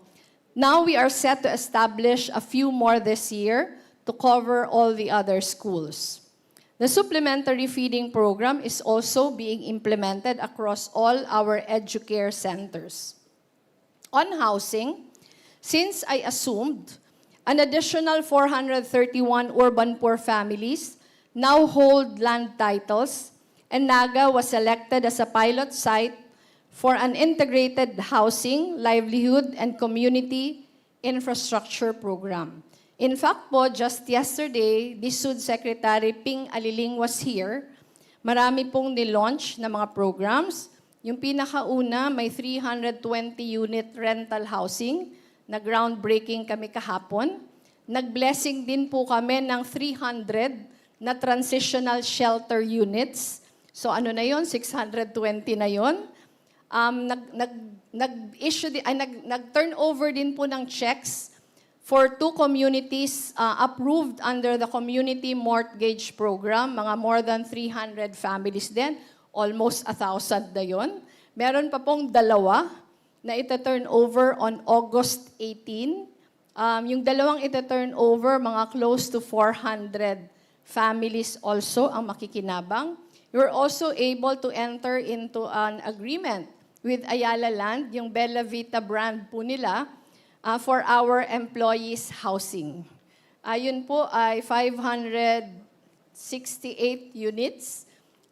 It is a partnership between the City Government of Naga, Bella Vita, and Pag-ibig. Mura po namin nakuha yung mga bahay, kaya in-offer po namin siya sa mga empleyado namin na may salary grades 1 to 14. So yung mga mataas-taas ang sweldo, wag muna. So yung 1 to 14 lang, kasi yung hulog lang po in a month is 1,400 pesos. Ano po yon? Ready for occupancy, Ayala Land na yon. So napaka-swerte namin that it fell on our laps. So next slide. So yung Vision 5 is preserving our history, language, and heritage. Ito po, aaminin ko, over the past several years, hindi ito nabigyan ng pansin. Parang huli kasi ito nabibigyan ng pansin, but because we co-created the finish lines with all the sectors in Naga, with all the communities, lumabas ito. Dahil we have a huge community of artists, we have a huge community of historians, saka mga cultural advocates. Our indicators tell us that 2 of our sub-finish lines are at risk. The formal declaration of the Nueva Cáceres Heritage District, hinihintay pa po kasi namin yon, and building a genuinely conducive environment for our creative workers and artists. Kaya po siya at risk pa kasi papunta pa lang kami doon. And I saw PDJ Ablan of DTI, ay nandito din sa aming RD. Napakaswerte po namin kasi DTI is putting up a shared service facility for our creatives in Naga. So, pag meron na pong shared service facility, baka hindi na at risk yung conducive environment for cultural workers and creatives. Maganda po yung itatayo. Kasi meron siyang studio, meron siyang mga facilities for all our creatives. We are also striving for a cultural governance system that supports the rest of the work ahead. We will be measuring this by the number of cultural properties documented and updated in our local cultural inventory. Just before coming here, galing po ako sa Naga City Public Market. Naglagay kami ng cultural heritage marker doon because it is one of the oldest in the entire country. And for quite a while, it was the largest single roof market in the entire Southeast Asia. Ano po yun? 1.3 hectares yung aming market. Ngayon, hindi na siya yung pinakamalaki. Dati, oo.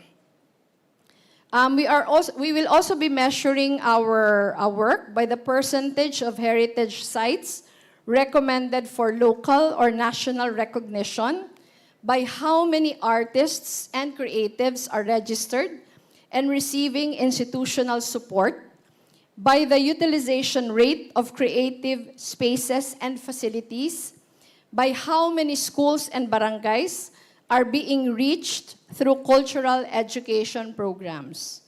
Our indicators show that citizen-led cultural preservation is on track, and we are building upon it.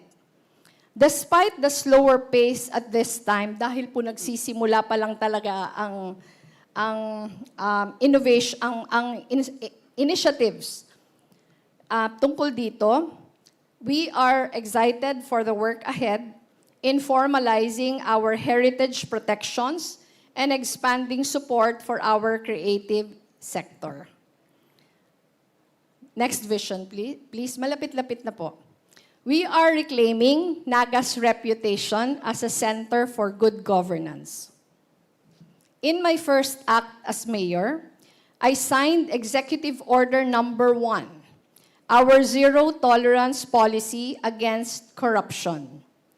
We built institutional structures to solidify this commitment. First, the anti-red tape and corruption mechanism, which now serves as a dedicated body for receiving and processing governance complaints, reviewing audit findings, and ensuring that appropriate legal and administrative action follows when warranted. The EO also strengthened our internal audit service, which has been formally designated as the independent monitoring, evaluation, and assurance arm of the city government.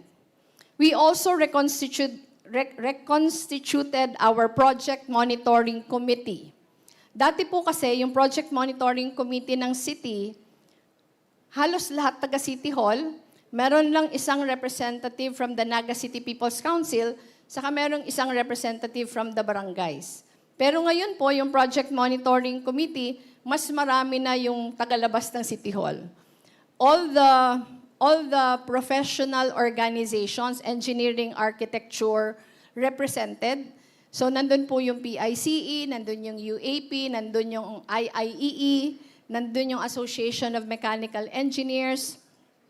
Kabahagi na po siya, including the Naga City People's Councils, and also the barangays, kabahagi na siya ng Project Monitoring Committee. So it is opening our process to our civil society organizations, giving NGOs full access to the list and schedule of every project being implemented, and a formal role in reporting on whether these projects are actually being delivered. Every Thursday po nag-i-inspect sila. So bago namin i-approve for payment, kailangan meron munang certification from the Project Monitoring Committee. Actually, yung mga contractors namin, nirereklamo na sila. Kasi ang dami daw nakikita. We also instituted whistleblower protection, creating safe, confidential, and impartial reporting channels for everyone who witnessed wrongdoing. Ito po, surprisingly, marami na. We likewise issued clear guidelines regarding the acceptance and receipt of gifts by City Hall employees. Meron na po kaming no-gift policy sa city ngayon, eliminating ambiguities and reinforcing ethical standards among our officials and personnel. Vision 8, last na ito, we also want to lead with a more efficient, agile, and citizen-focused institution.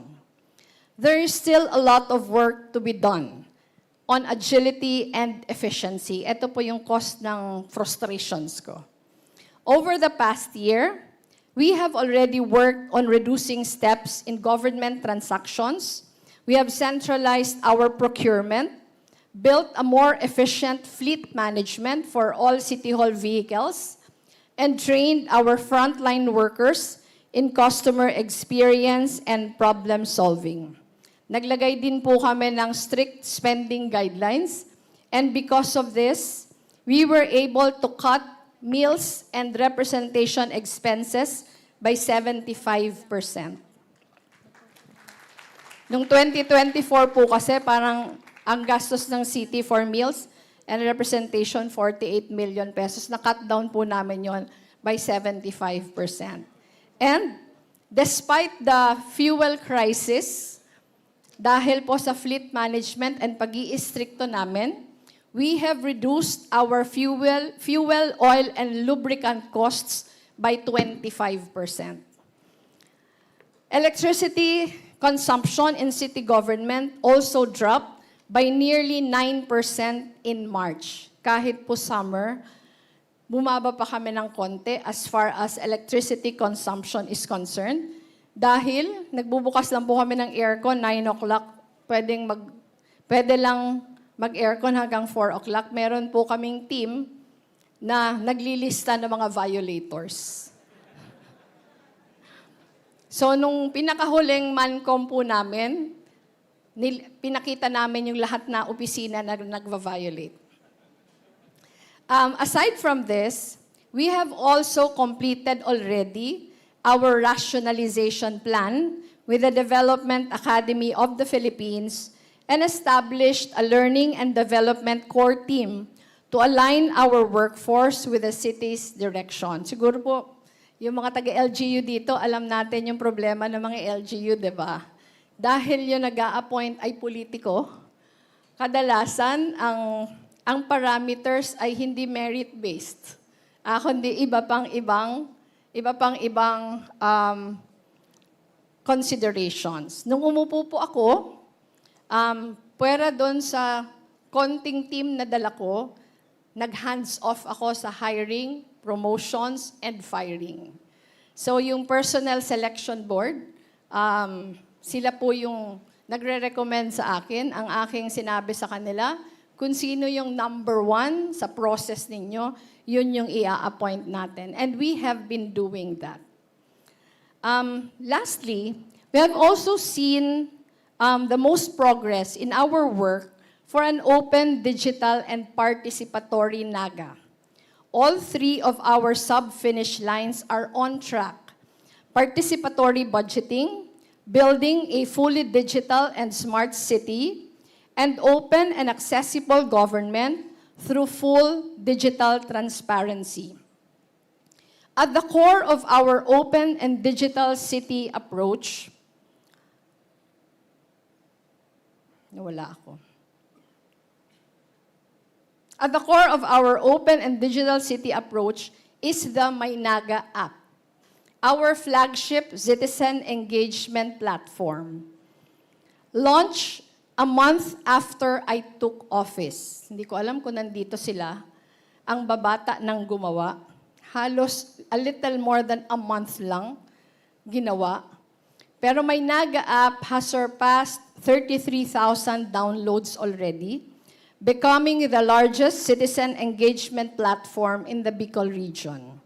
Through this app, we have processed over 5,500 citizen complaints and reports and resolved a majority of, more than 4,000 of them, through the collaboration of more than 50 offices and departments in the city government. Hindi po namin ito inaasahan. Nung nagpagawa po kami ng MyNaga app, ang pinaka-intent lang namin, dahil mahina yung traffic sa aming website, na yung website namin magkaroon ng mirror version na app. Pero naglagay po kami ng additional button doon, yung complaints, saka reports. Yun yung blockbuster. Yun po yung pinaka-maraming traffic that we had to organize among the 50 offices of City Hall. Bawat opisina merong MyNaga app team leader. Para kung ang concern, yung opisina nila yung makakasagot, siya yung tao na answerable and accountable. Si RJ, tayo ka RJ, is the head of MyNaga app. Tatatlo lang po sila sa team, kahit napaka-busy ng app, kasi dahil afterthought nga ito, hindi siya kabahagi ng plano nung una. The complaints button is the most used feature on the app, And that was how many of our community concerns over the past year reached us. So halimbawa po may post ako sa Facebook. May nag-comment na taga-Naga, may nirereklamo. Halimbawa, yung drainage namin, kailangang i-declog. O yung street light namin, busted. May basura na hindi na-pick up. Laging may sasagot na taga-Naga. Sasabihin niya, dun ka na kasi magsumbong sa may Naga app kasi dun mabilis. So, in that respect, naging very successful po yung app namin. The app is designed to aggregate services, records, early warning systems, and reporting tools into a single portal that makes us more responsive and connected to our residents. As we make our way towards paperless processes, we have made several services available on the app, including the application of business permits and payment of real property taxes, all of which can be done without having to show up at City Hall. Although marami pa itong mga gusot-gusot, inaayos na namin. As we continue to improve upon the app, we have piloted concrete local use cases, which we believe are crucial in making our services more responsive. And we are very grateful to our ecosystem of innovators who have been working with us to deploy various tech solutions. Apart from our established tech partners, we are also very proud to collaborate with students, budding developers, designers, and researchers through our Mayoral Hackathon. Nagkaroon po kami ng Mayoral Hackathon several months ago, where we co-create innovations rooted in community building, local ownership, and long-term value. Through the hackathon, every solution is crafted for the Nagueño, with almost 200 teams of innovators from 89 cities and municipalities taking on the challenge. We were able to start partnering with them already. Nagulat po kami. Kasi it was the first time we were holding a Mayoral Hackathon. 3 areas lang po yung binuksan namin: health, social services, saka environment. Pero napakaraming sumali. At ang gaganda po ng kanilang mga programs na present. Bago pa po ako pumasok, yung city meron ng idea to start a program. Hindi ko alam kung nandito si Roel. Nandito ba yung aming ITO chief? Yung idea to start a program po, yun yung may budget na sineset aside yung city, nag-finance kami or nagbibigay kami ng financial aid to tech startups. So this has been going on, I think, for 3 years already. Hindi ko alam kung sino nakakaalam. This has been going on for 3 years already, pero napakaganda po ng mga nakikreate dito. Merong mga typhoon and flood warning systems, river watershed monitoring solutions, flood warning public address systems na pwede na naming i-integrate sa aming app. Parallel to this is the guidance of our Aninag Council, which is a clearinghouse for all technological tools we deploy. The council vets and screens every technology before the city adopts it, setting standards for how artificial intelligence is used across city systems and removing silos in the process. Ang Aninag Council po, sinisiguro din nila na yung ethical values na gusto nating sundin, hindi nawawala.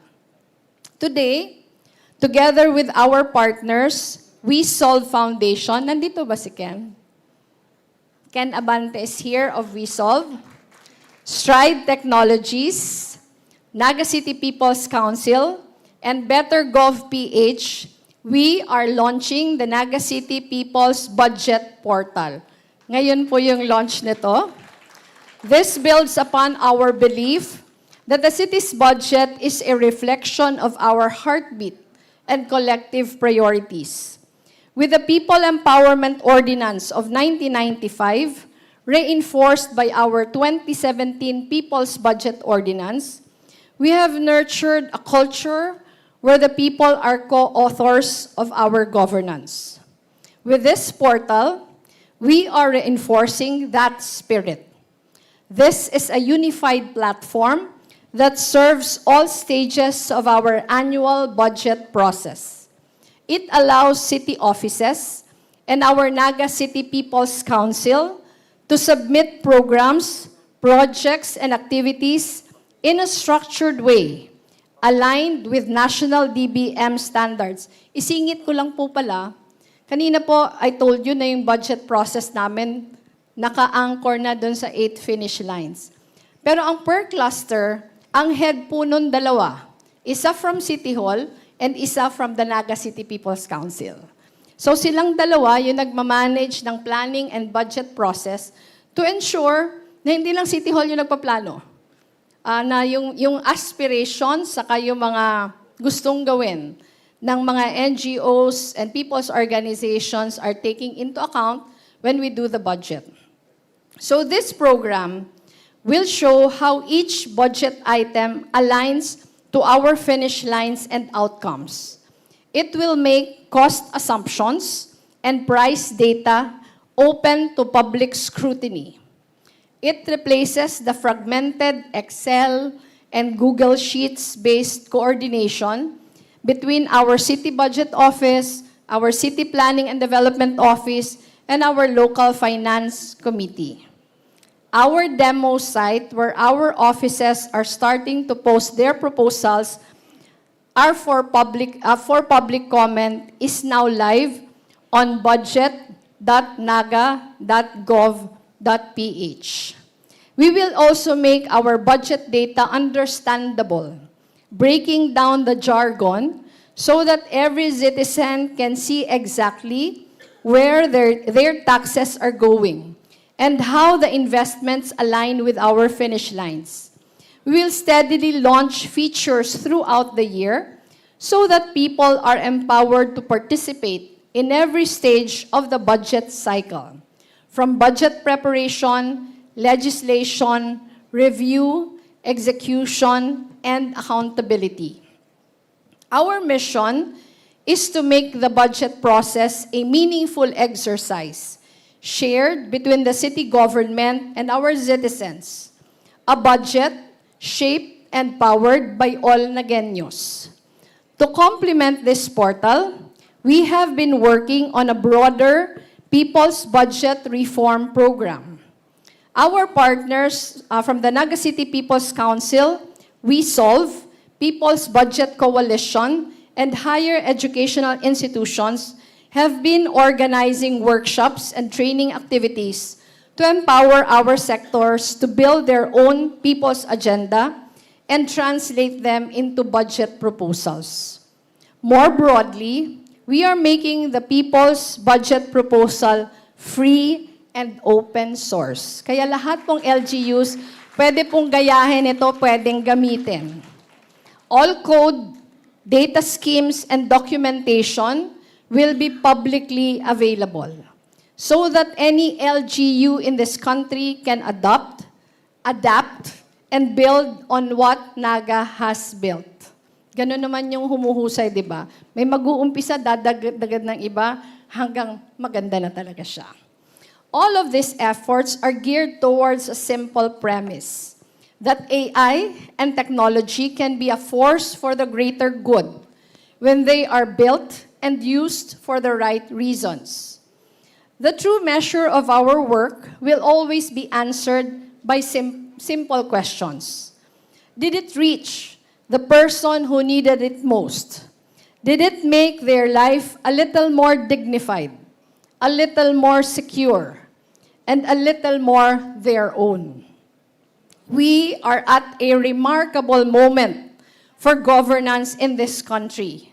Citizens are now demanding more. They expect their government to show up for them. They expect to understand where their taxes go. And there is hope when they are realizing their critical role as partners in creating fairer and more prosperous communities. Technology exists to help us reach these expectations. It is up to us to transform our systems to build stronger localities and a nation we truly deserve. Again, welcome to Naga City. Maraming salamat po. Diyos mabalos, mabuhay po tayong lahat. Thank you very much, Mayor Lenny. At this point, we will be showing the video to get to know more about the Naga People's Budget Portal. Let us all watch this audiovisual presentation.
There you have it, the People's Budget Portal.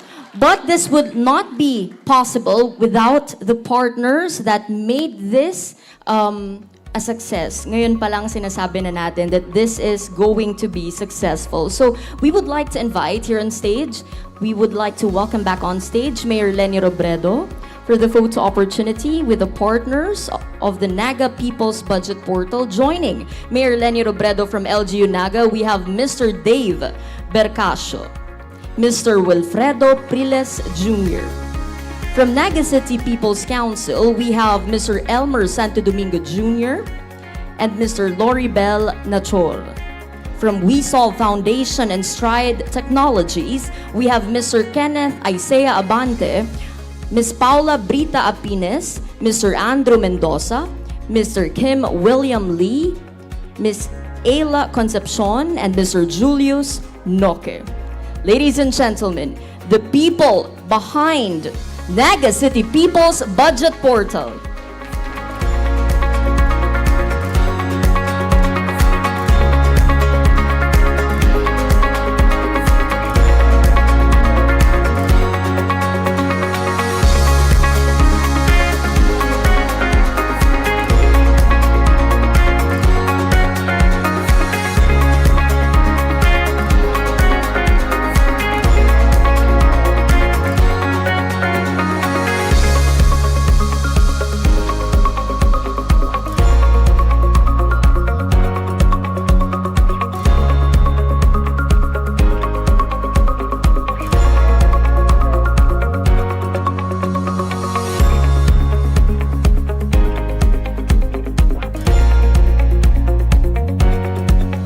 Once again, a round of applause please to everyone, to all these individuals who made Naga City People's Budget Portal possible.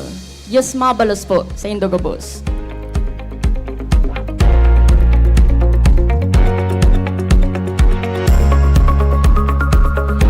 Ladies and gentlemen, throughout history, transformative communities have been shaped by leaders who dared to think beyond the challenges of today and envision the possibilities of tomorrow. Kaya nandito na po tayo sa isa sa highlights ng ating event for this morning, most particularly. And so today we are honored to hear from distinguished leaders whose experiences in governance, public service, innovation, and nation building continue to inspire communities across Philippines. We now move on to the leadership dialogue. So it is an opportunity to learn from leaders who have demonstrated that good governance, courageous leadership, and citizen-centered development can create a real and lasting impact. And so I can see that our seats are now ready, and at this point, it is my privilege to transition from serving as your master of ceremonies to serving as the moderator for this leadership dialogue. On behalf of the organizers, welcome to Leadership Dialogue, Good Governance for Smart and Future-Ready Cities.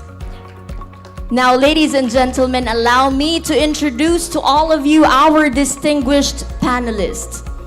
Our first panelist is a leader whose public service has consistently demonstrated the power of citizen participation, transparency, and community empowerment. Today, she leads Naga City's journey toward achieving its 2028 finish lines, proving that meaningful transformation begins when the government and citizens work together toward a common vision. Please, let's welcome back on stage Honorable Leni Robredo, the Mayor of Naga City. Good morning, Mayor. Please have a seat.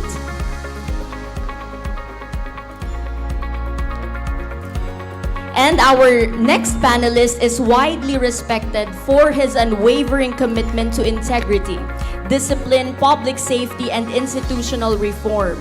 His leadership has shown that resilient and future-ready cities are built on accountability, preparedness, and the courage to make difficult decisions for the greater good. Our second panelist, please welcome Honorable Benjamin Magalong, Mayor of Baguio City.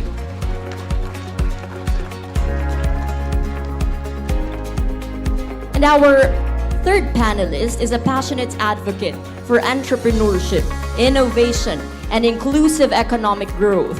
Through his continued work in advancing opportunities for MSMEs, startups, and emerging industries, he champions a future where progress creates opportunities for every Filipino. Ladies and gentlemen, let us all welcome Senator of the Republic of the Philippines, Honorable Paulo Benigno Bam Aquino IV. And last but not the least, our fourth panelist, completing our distinguished panel, has dedicated much of his public life to championing food security, rural development, and the empowerment of Filipino farmers and communities. His advocacy reminds us that sustainable progress must reach every sector and every community, leaving no one behind. Another Senator of the Republic of the Philippines, Honorable Senator Francis Kiko Pangilinan.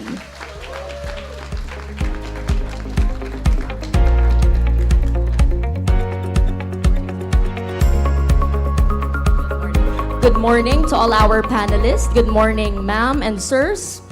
Once again, it is my distinct honor, ladies and gentlemen, to welcome you to our next segment for this morning. We have the Leadership Dialogue, Good Governance for Smart and Future-Ready Cities. For this part, we are to learn from our esteemed leaders in our community. Siguro simulan na natin. Before we proceed with the questions that we have prepared, a while ago, we have heard a message from Mayor Leni Robredo, and we would want to also hear sort of an opening message from our other panelists for our panel, for this dialogue that we are having. We would also want to hear a message before we begin with our questions for this panel interview. We have Senator Kiko. Any message before we begin? Any message to everyone who are with us this morning? The Senate is back to work.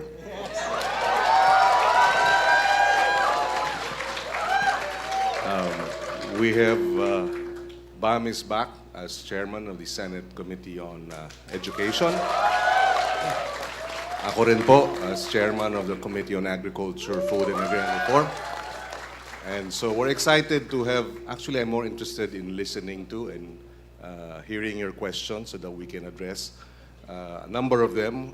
Of course, in my area of advocacy, which is food security, and how we can leverage digital technology to address the challenges of food security and farmers and fisher folk capacity building and addressing the challenge, number one challenge and number one concern of our kababayans, which is mataas ang presyo ng bilihin, lalo na ng pagkain.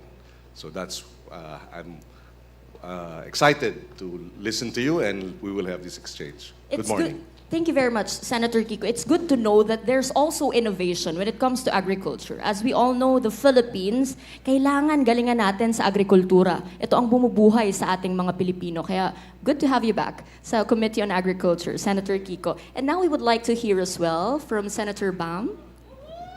Maray na aga sa Indugabos.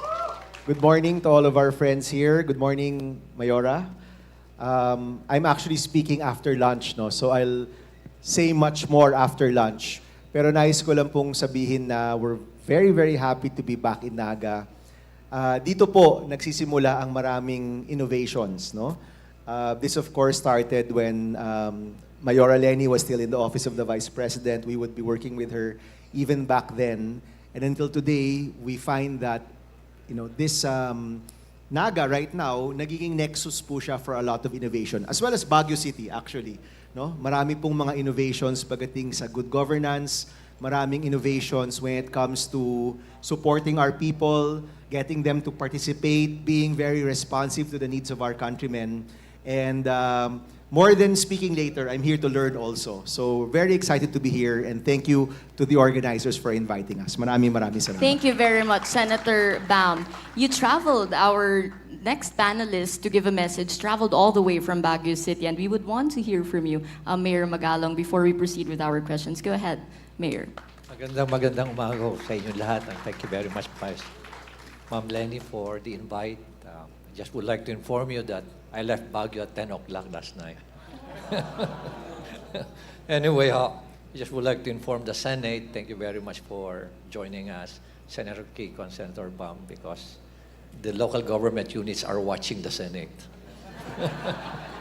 And I'm really glad that the crisis is finally over. Hopefully. And until the next season. Yeah. Alam niyo, not a lot of people are really aware that I was inspired by no less than Sir Jesse Robredo. No?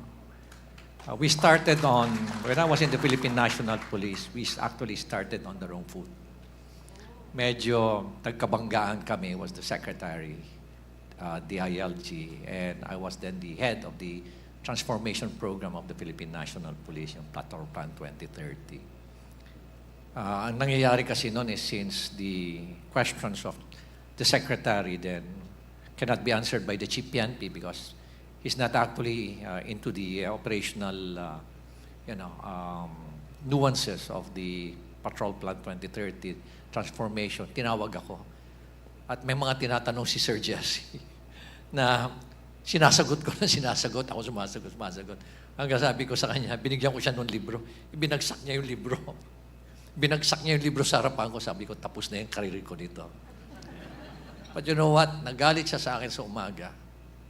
In the afternoon, or in the evening, I got a call na I'll be the regional director of Cordillera. Wow.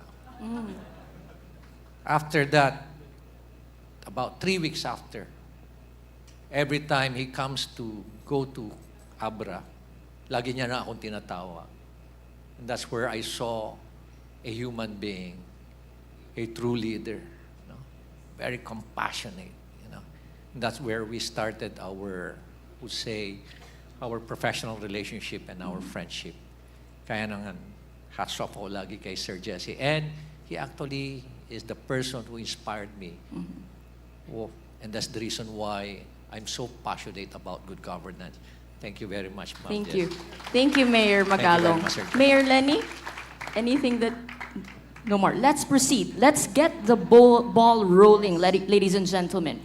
When it comes to leadership, I think we would all agree that one of the probably problems in the Philippines is that perhaps, if not majority, some Filipinos are easily impressed. We are easily impressed when there's good infrastructure projects, when technologies rise. Of course, these are good ingredients in leadership, but we must not forget that we need good leaders who sort of help us navigate and help us solve the problems that our community are encountering. So, for our first question, we would want to hear from our panelists for this afternoon more about leadership. Because as mentioned a while ago, napakahalaga po na ang ating gobyerno, may that be local or national, ay governed by leaders who actually practice what they preach and are vision, goal-oriented, data-driven. And now, my question for our panelists for this morning is,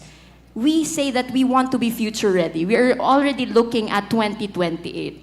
So as we look forward to 2028 mayors and senators, what do you believe is the most important leadership challenge among all the challenges that we encounter these days in the Philippines, Philippine cities and communities that you think we should overcome to secure a better future for the people? So among all the challenges that we encounter, senators and mayors, now that we look forward to 2028, alin po dito sa mga challenges ang sa tingin mo kailangan bigyan natin ng focus? Bigyan po ninyo ng focus in order to make sure that by 2028, we are a better country.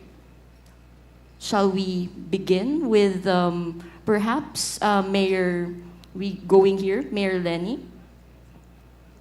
I'm speaking using the lens of a local official. Yung pinaka-challenge talaga sa akin, dalawa.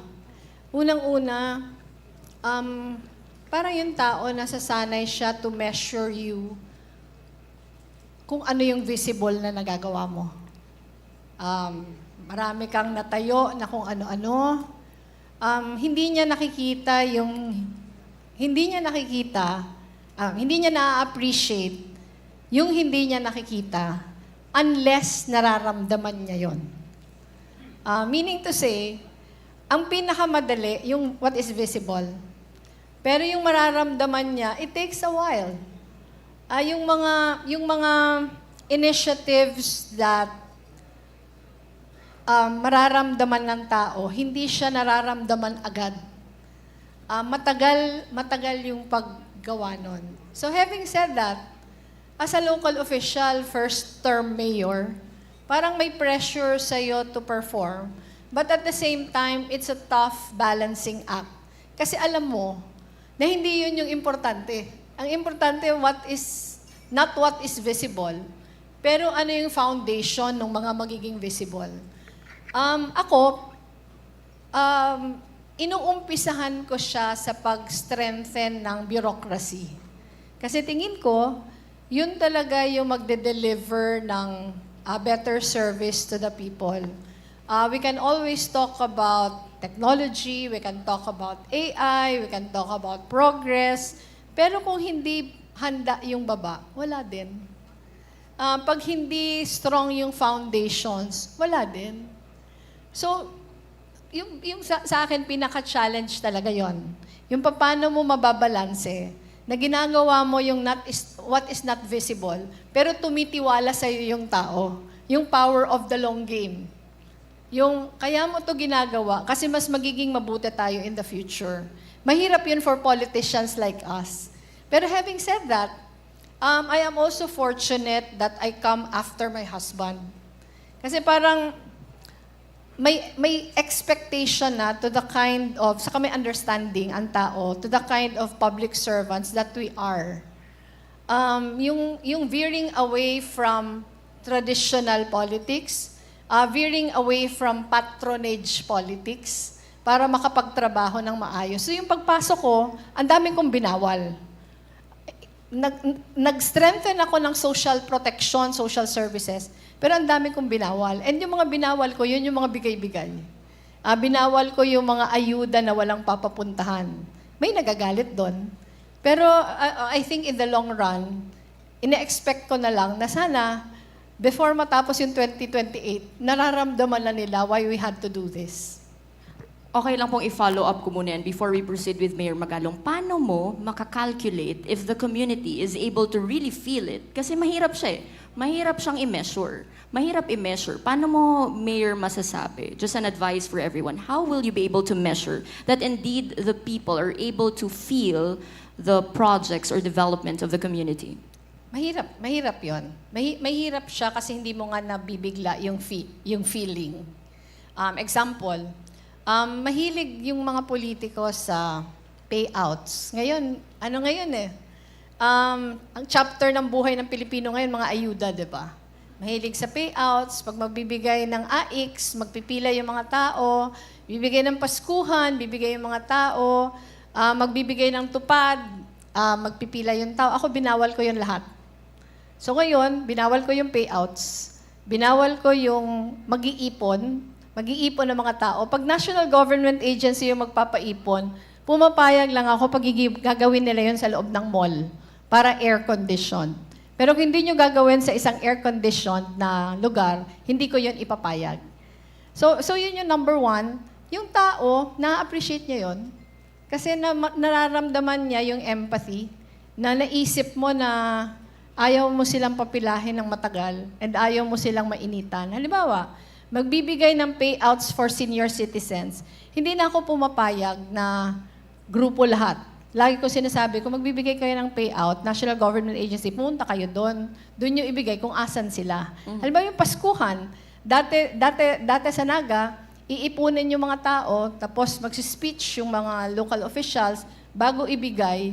Pero matagal yung pipila, tapos ibibigay. Ngayon, binawal natin yon. Sabi natin ngayon, walang pilahan, lahat bibigyan, pero maghintay na lang sa bahay. So, dinala sa bahay yung lahat na napabigay. So, pag nare-receive nila sa bahay, sasabihin nila, ay okay pala, kasi lahat pala kami meron. Pero again, it's a tough balancing act. So focus more on the foundation rather than on what is visible. Thank you very much also for sharing yung good practices. Ngayon, gusto naman natin tumungo sa Baguio City. From Naga City to Baguio City. Same question, Mayor. Okay, let me share my insight from the perspective of a member of the Mayor's Food Good Governance. Kasi you mentioned about 2028, and 2028 will be a game changer. Either it will be a miss or it will be a hit. It will be a win or it will be a loss. Today, everybody is, with what we see, what is happening in our country today, especially the massive corruption that happened and it's still happening. Everybody is angry. There's so much heightened emotion. You're very frustrated. We are all very disappointed. Come 2027, these same people, these same traditional politicians will start giving out money. Remember, they stole not millions of pesos. They stole billions of pesos. And those money came from the taxes that we pay. Come 2020, they will double that. 3 weeks or probably a month before election, they will flood the electorate with money. Pagdating ng election, hindi na tayo natuto, hindi na tayo nagising. Their names are again placed on the ballot. Isa lang ang tawag sa atin.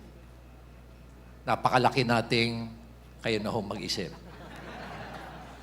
And that's the reason why I came up with this premise or preliminary is because our advocacy now has shifted to raising awareness on the evils of traditional politics, corruption.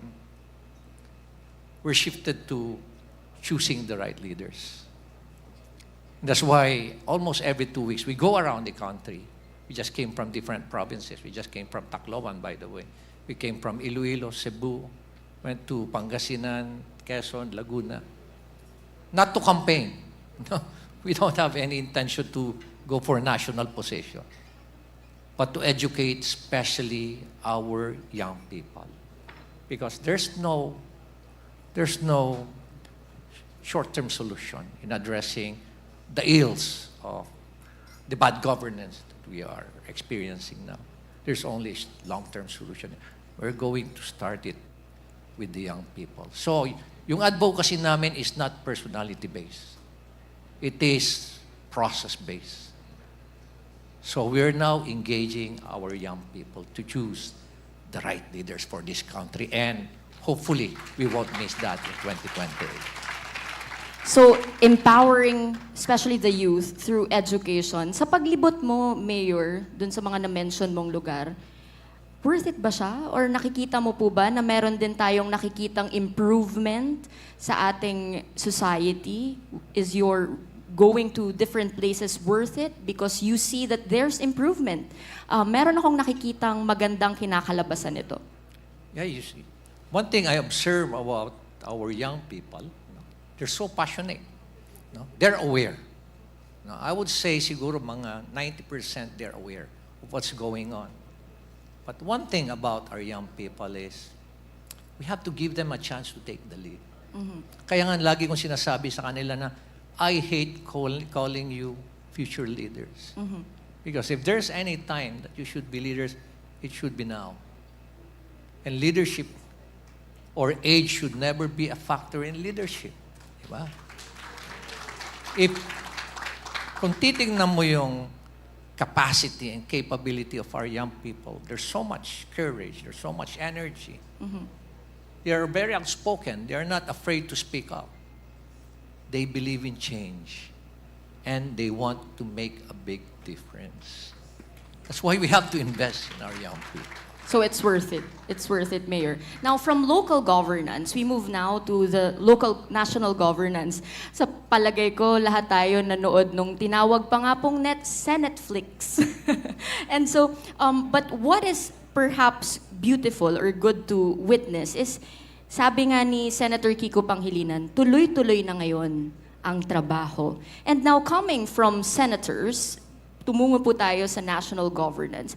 How do we see now, in 2028, ano yung mga challenges na focus po ng kayo mismo as senators, sa tingin nyo yung i-focus natin? Focus po ninyo. Yeah, thank you. Maybe let me add lang to what Mayor Benji said about the youth, no? Yung isa po sigurong in common sa aming apat is we all won because of a huge youth vote. In all of our campaigns, yung kabataan po talaga yung isang malaking sektor na lumabas para suportahan kami. We saw that in 2022 when Ma'am Lenny ran for president. I saw that for myself in Baguio City when Mayor Benji ran and won twice. And in 2025, kami po ni Senator Kiko, a month before Election Day, gilid na gilid lang po kami. No? I think si Senator Kiko was at 13 and I was 15, roughly. Maybe 5 weeks before Election Day. But in those final weeks, we really felt a lot of people come out to support us, especially yung mga kabataan. And the difference was, this time, in 2025, they were registered, they campaigned very vigorously, and third, they convinced their parents to vote for us. So in the end po, si Senator Kiko was number 5, I was number 2 in the country. So, yung presence ng kabataan, ano po siya, hindi lang siya worth it na investment. It's probably the most crucial thing right now and the one that gives us the best hope for the next elections. Ito po siguro yung panahon na sinasabi nila, yung mga kabataan may sariling isip na. Hindi na yan susunod lang sa kapitan or with all due respect sa mga mayors or ganyan. May sariling isip sila and they will vote who they think will be good for the country. And I think that should give us hope, no, for 2028. Now, when it comes to leadership, I'll go to what we always talk about sa kaya natin. No? So, Ma'am Lenny is our Chairman Emeritus. Mayor Benji, Senator Kiko and I are all supported by Kaya Natin. Kami ni Senator Kiko were chairpersons at some point. Ang lagi naming sinasabi yung 3 E. Of course, si Secretary Jessie founded Kaya Natin many years ago. 3 E po yun.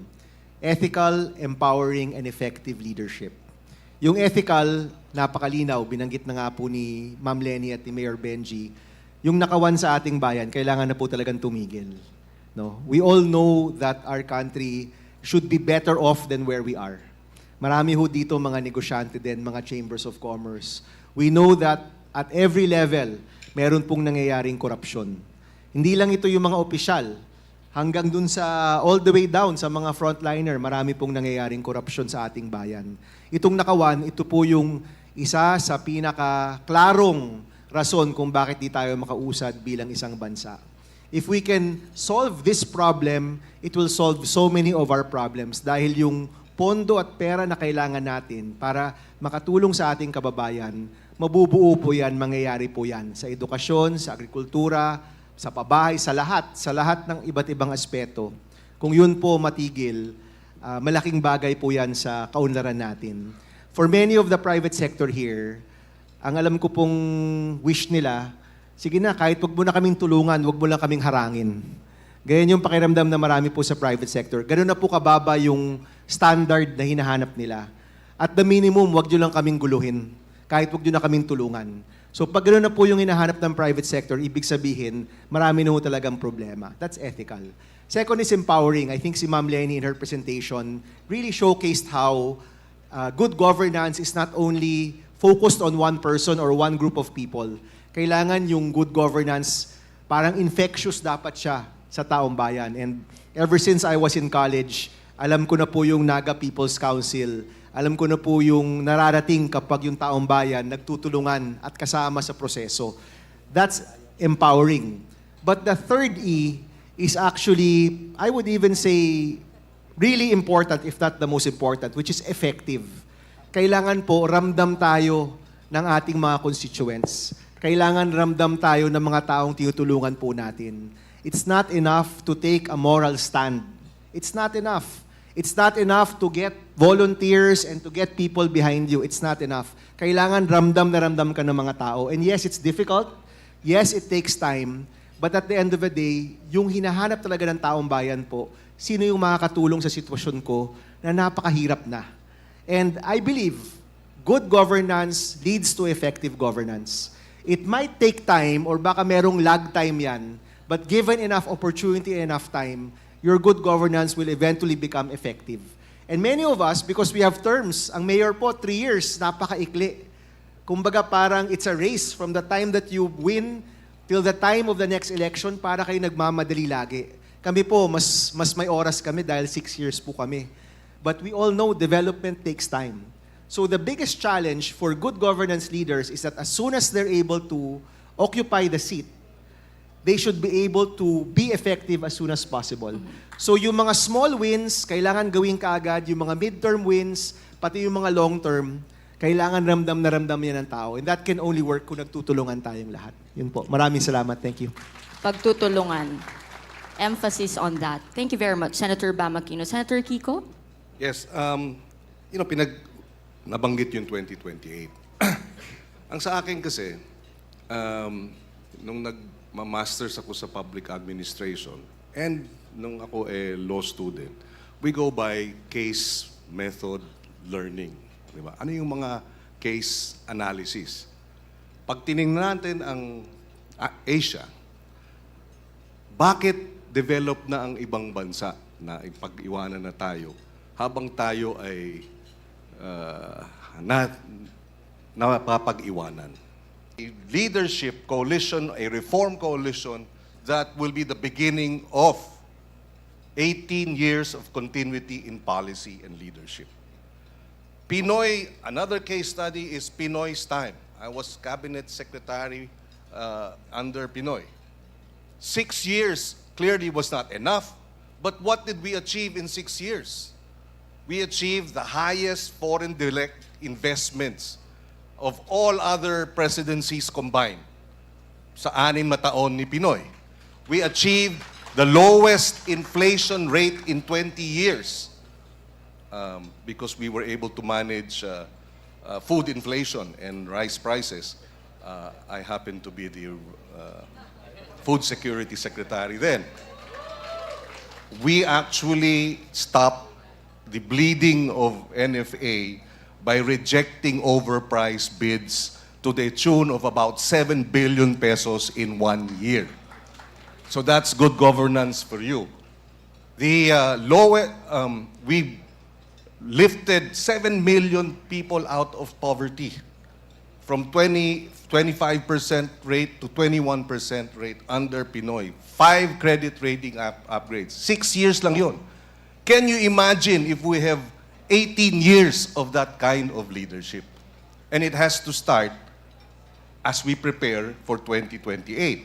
And there is reason to be hopeful because sabi ko nga kina Ma'am Lenny when we were meeting before the 2025 elections or preparation, sabi ko, Ma'am, natalo na tayo noong 2016. Kayo nanalo, ako nanalo, pero yung presidente natin natalo.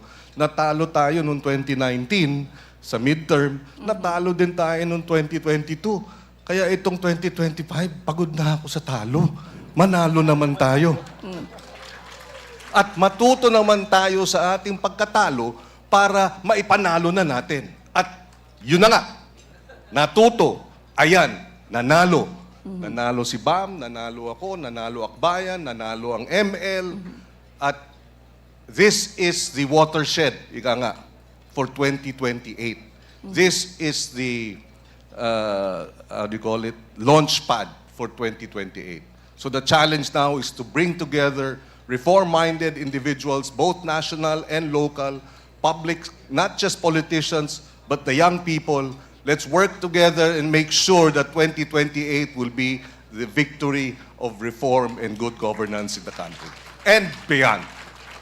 But perhaps as we wait for 2028, now is, sabi nga, focus on what we can do now, trabaho. And now, I'd like to address this question, our next question, to Senator Kiko and then to Mayor Lenny, because they talked about a while ago innovations. And dito sa Naga City, it was discussed My Naga app as well as yung portal that we have just watched a while ago and was presented to us by Mayor Lenny. They say beyond responding to challenges, napakahalaga that we define vision for the future. And so speaking of a truly smart, inclusive, and future-ready city, Mayor Lenny and Senator Kiko, how do you envision, for you, in 2028, how do you envision a 2028 that you can say is truly a smart, inclusive, and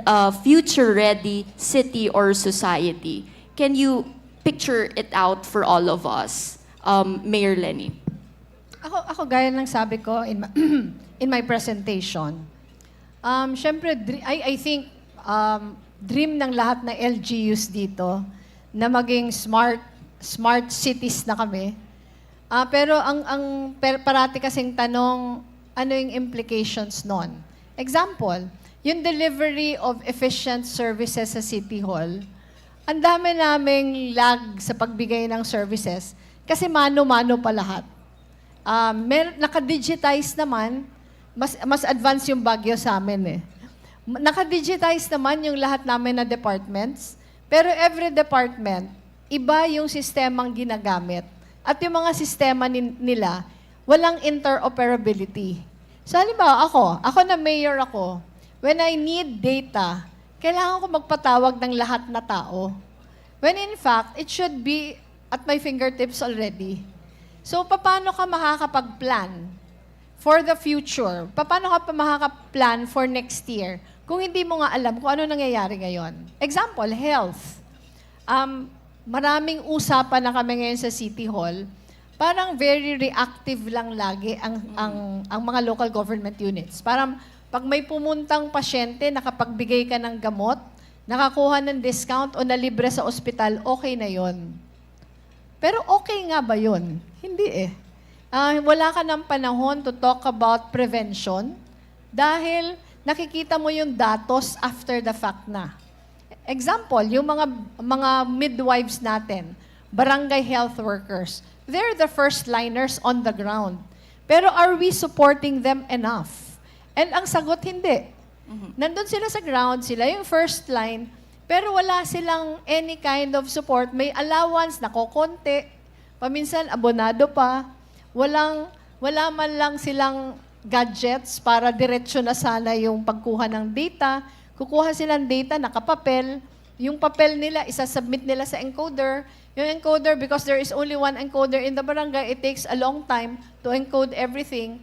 When you need data, there is none. So, yung pagiging smart ready, yun eh. You become more effective when you are able to plan well. And you are able to plan well if your planning is based on data.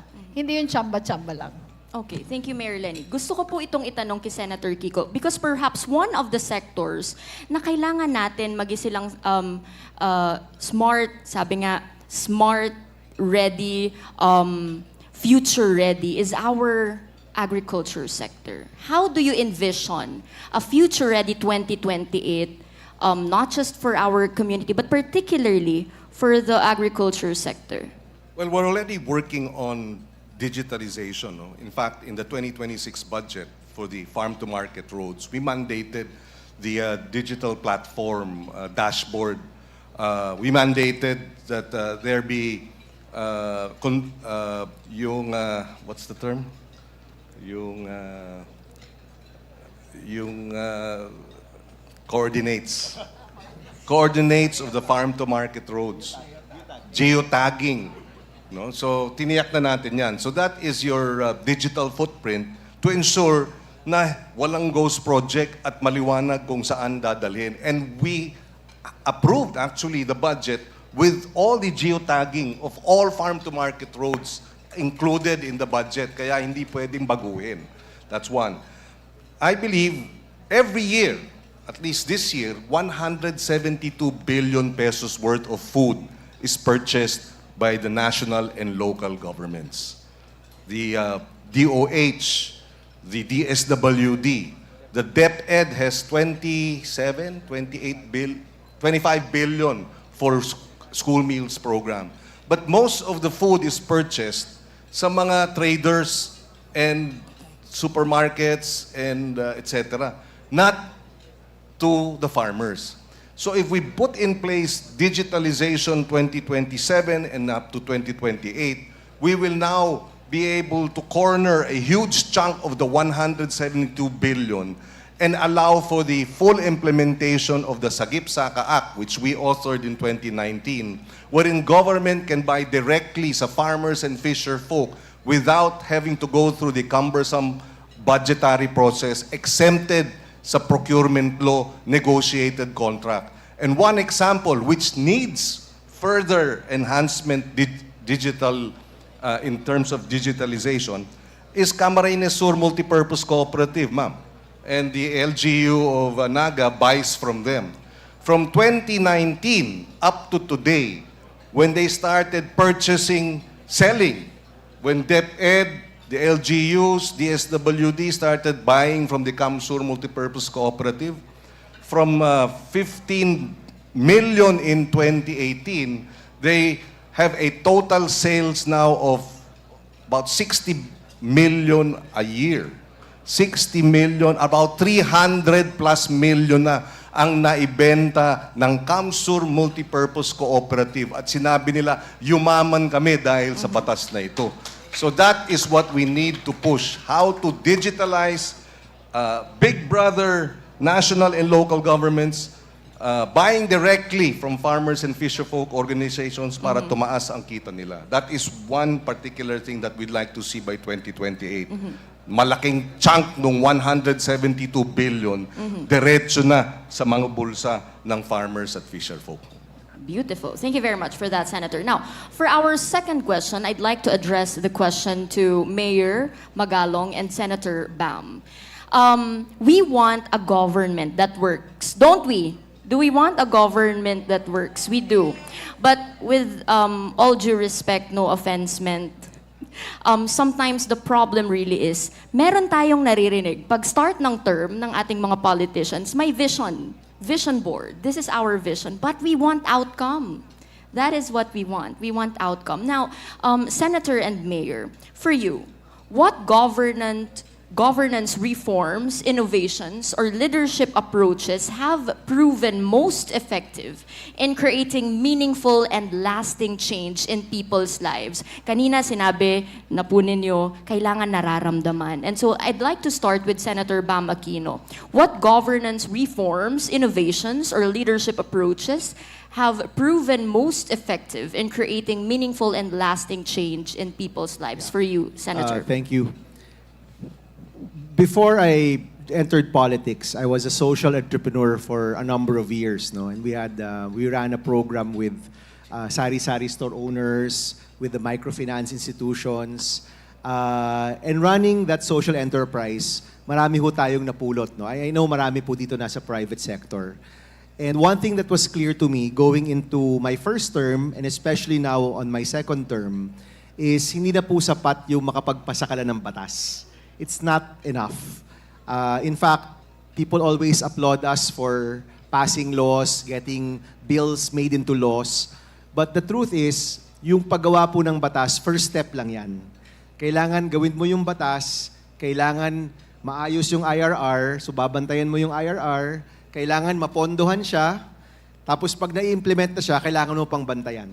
It's not enough to just get one thing passed. In fact, I have a few laws on my first term, batas na, hindi pa rin siya ginagawa. Kasi bata pa ako noon eh, hindi pa ako ganun kasangasa nung first term ko. But starting with the free college law, nakita namin na kailangan all the way talaga siya. Kung hindi mo siya mababantayan, maraming pwede mangyari na hindi maganda. So for example, when we passed the free college law, at ginagawa na yung batas pa lang, we had some senators who wanted to convert it into a yearly scholarship program. No? And the difficulty of having a yearly scholarship program is that every year you have to apply. Can you imagine, milyon-milyong bata po yan mag-a-apply every year, ang ending po niyan, magiging palakasan lang yan. So from the start of making that law, talagang inalagaan po namin talaga na as much as possible, walang intervention mula sa mga politiko. No? So even just making the law, looking at those nuances, kailangan mo talagang bantayan. Eventually, when it was passed and there was budget, through the years, bumababa po yung budget. So can you imagine, one of the flagship programs of government, pababa yung budget niya, hindi pataas. Yung nawala po, yung subsidies to the private schools. Na alam ho natin at the beginning, at the first year of that law, malaking-malaki yung subsidies for the private schools. Nawala yun consistently throughout the years. Yung tertiary education subsidy, pababa po siya, hindi pataas. So habang pataas yung budget, pababa yung subsidiya para sa mga bata. So when we got back, one of the first things we did was to make sure that budget was restored, and in fact, tumataas siya every year. And even until today, binabantayan namin kung paano to ini-implement sa mga state universities and local universities, kung paano binibigay yung mga subsidies pati sa mga private schools. So ano po siya? It's not enough to just do one part. Kailangan all the way. And I think yung mga local government leaders natin, alam nila yan. Hindi pwedeng policy lang. Kailangan hanggang sa dulo, binabantayan. And in our case, if we want to see these major reforms, hindi po sapat na after the signing of the law, tapos na. Kailangan hanggang sa bawat sentimong ginagamit sa programang yan, kailangan mo talagang bantayan. Thank you, Senator Bam. A while ago, Mayor Magalong already mentioned some of the reforms na ginawa ninyo po na sa tingin nyo ay effective. Ngayon, pwede pa po kayo magbigay ng other reforms or mga innovations and leadership practices na sa tingin nyo ay naging effective? Okay, let me first contextualize my answer. No? Unang-una, what is the difference between reform-minded leaders and traditional politician? Traditional politician usually base his decisions on what is popular, what would widen my political base, and what would get me reelected. And so most of the time, they set aside data. They set aside science or evidence. They would rather go for something popular, but most of the time, this is not sustainable. And the effect is short-term. How about reform-minded individuals? They go for data. No? They go for data. They go for evidence. Unfortunately, what is right is usually unpopular. And it's always a political risk. No? And that's the reason why we have all this technology. Ano bang gamit nito mga technology, for example? You have all this smart city system that allows you to, in just a matter of, to collect the data on a daily basis, automate it, apply AI, analytics, so that when you're faced with a strategic problem, in just a matter of minutes or probably hours, you can immediately retrieve all this data so that you have a basic or a strong foundation for you to be able to develop a strategic solution. So ganun ang ginagawa namin sa Baguio ngayon. That's the reason why we came up with the Smart City Command Center. But the Smart City, is it enough? Yes, it's true. We're aiming for to become a smart city. Pero is it enough? Will it be as successful if you have a smart city? No, you cannot. You should also have a smart governance at the same time. And ang pinaka-ultimate na goal ninyo is to have smart people. So all three should go together. Diba? Smart governance means maayos yung inyong serbisyo, mabilis, effective siya, hindi lang siya efficient. Diba? When you say smart city, it's improving the quality of life, meaning you're using technology to address public health, to address social problems, to address crime, public safety, ganon. But smart people is probably the most important as well. Equally important. Because you have to be empowered. Diba? Kailangan, hindi lang empowered, kailangan technologically literate din sila. Diba? Kailangan, they have to cope up. And so, ito rin yung ginagawa namin ngayon sa ating mga vulnerable sectors, especially our seniors. Right. And our PWDs. You have to be very inclusive as well. So yun ang mga ginagawa namin ngayon sa syudad ng Baguio, that decision should always be based on evidence and data. So, kumbaga, even the grassroots, yun talaga yung pinupuntahan nyo po para maging smart ready. When you mentioned about smart people are important, sabi ni Senator Bam, and the most difficult. The most difficult. But thank you very much for that, Mayor. We only have 2 more questions. For our second to the last question, I'd like to address this question to our 2 esteemed senators who are here with us. Of course, you would want to leave a legacy. Through your leadership, you would want to leave a legacy.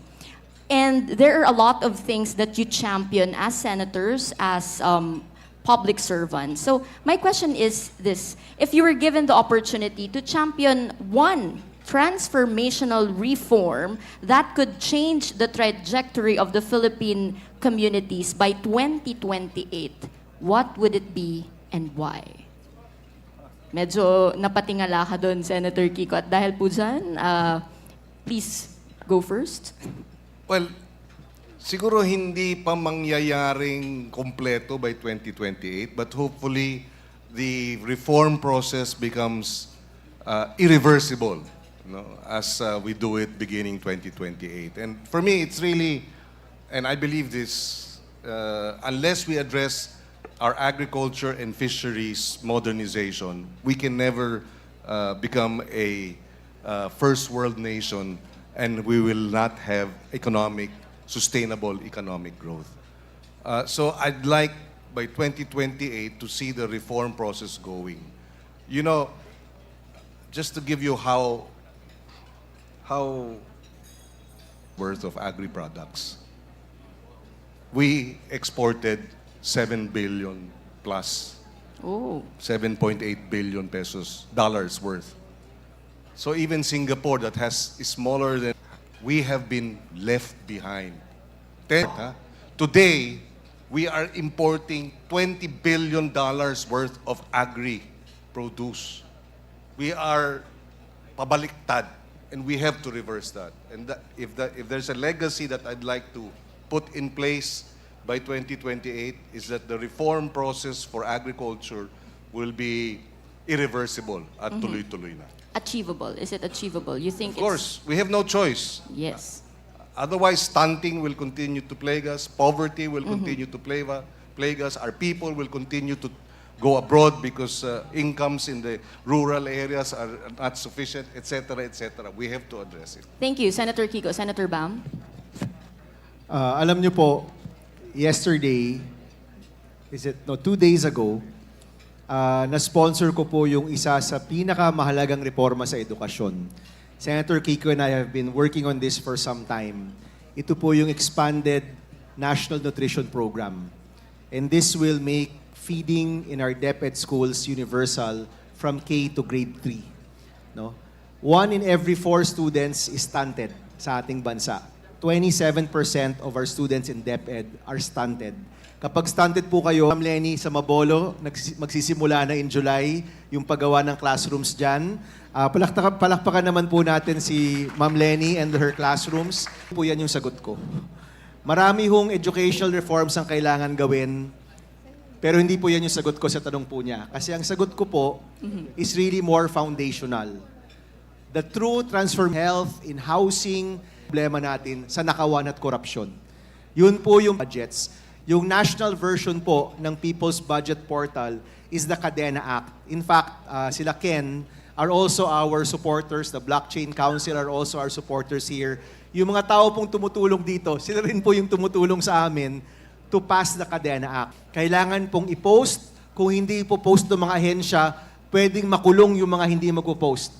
Mula sa proyekto, papunta sa kontrata ninyo.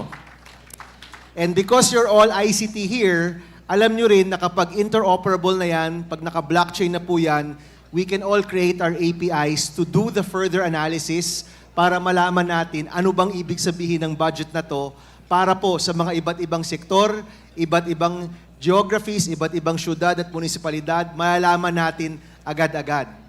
And with AI and hopefully our budget on the blockchain, all the way till the specifics of the contracts, napakarami nating malalaman tungkol sa sarili nating pera.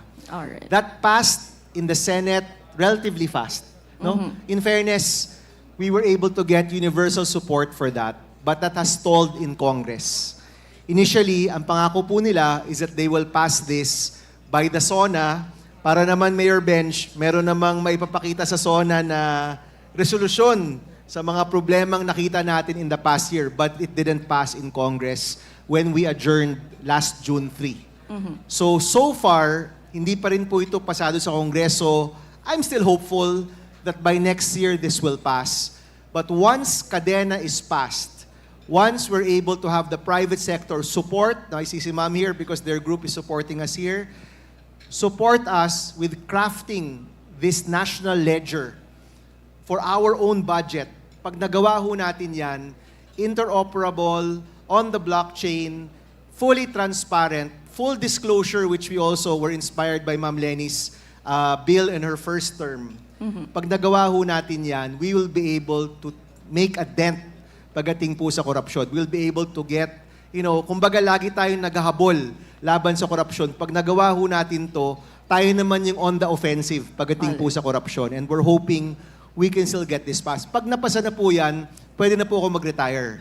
Kasi it's such a big reform. It's such a major reform. Kung mabantayan lang, magawa lang ho natin ng maayos, ang rami po nating ma-unlock dito na value para sa ating mga kababayan. Thank you very much, Senator Bam Aquino. As much as we would want to have another question, but I was told that time's up. But thank you very much to all our panelists for giving us your time and for sharing with us the wisdom that you have and your plans in the future. Thank you very much once again to Senator Bam Aquino, Senator Kiko Pangilinan, Mayor Benji Magalong of Baguio City, and Mayor Lenny Robredo of Naga City. And now, ladies and gentlemen, we are done with our panel discussion, with our dialogue. May we invite we would like to give our token of sincere appreciation. We shall now proceed with the presentation of the plaques of appreciation to our distinguished leadership dialogue panelists. May we request, of course, Mayor Lenny Robredo. We also have the President of National ICT Confederation of the Philippines, Mr. Jesraf Palmares and the head of sponsorships and strategic partnerships of ClickConEx 2026, Mr. Voxtra Corbett, to award our plaque of appreciation. Beginning with Honorable Benjamin Bagalong. Thank you very much, sir. Allow me to read the citation, please.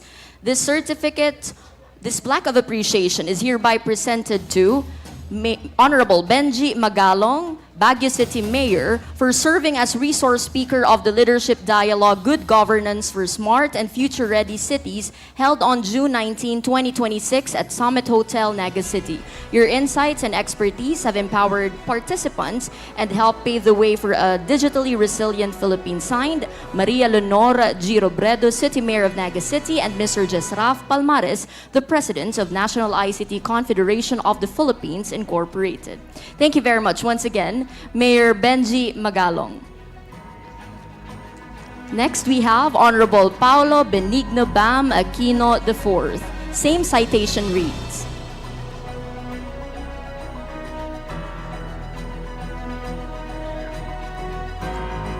And we have Honorable Francis Kiko Pangilinan.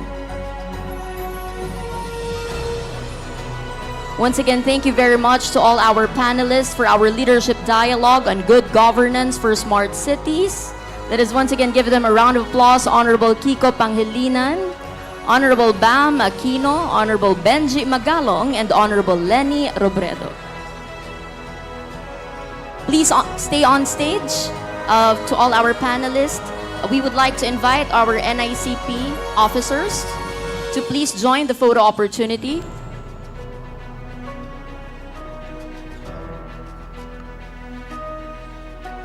Once again, may we call on stage NICP officers to join the photo opportunity.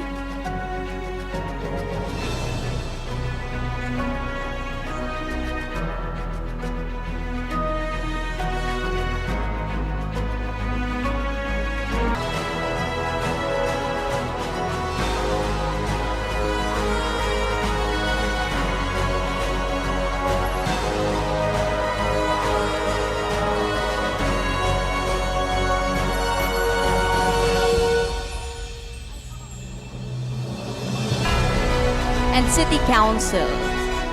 Naga City Council, please. ICT Council.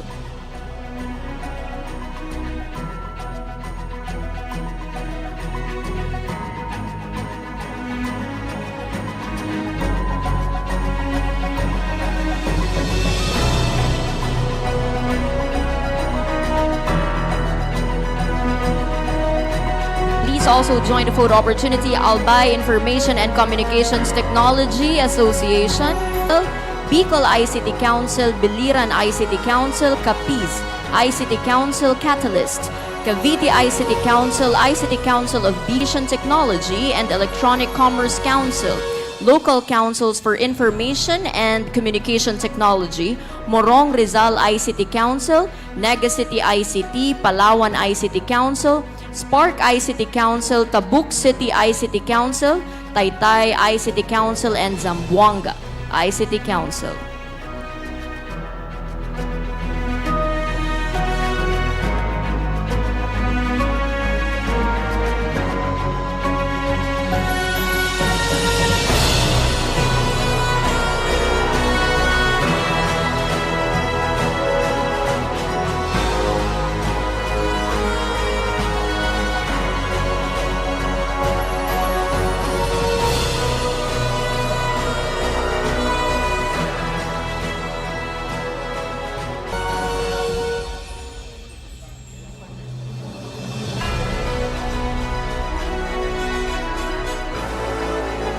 May we also invite the partners for this ClickConEx 2026 to please join the photo opportunity.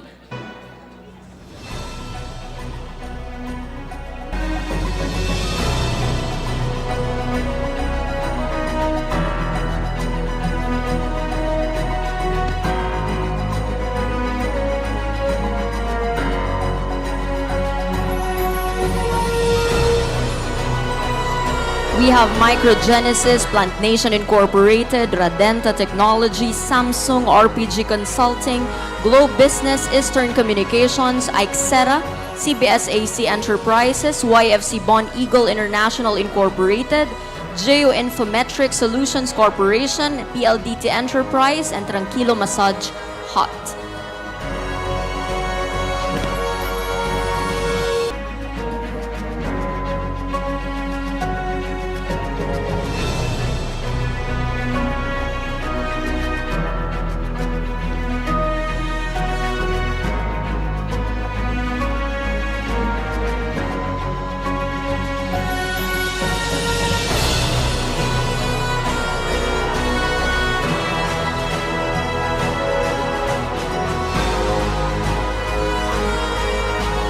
While we are having the photo opportunity, once again, thank you very much to all our distinguished panelists. We are honored and grateful for your invaluable insights, inspiring leadership, and meaningful contributions to today's leadership dialogue. At this time,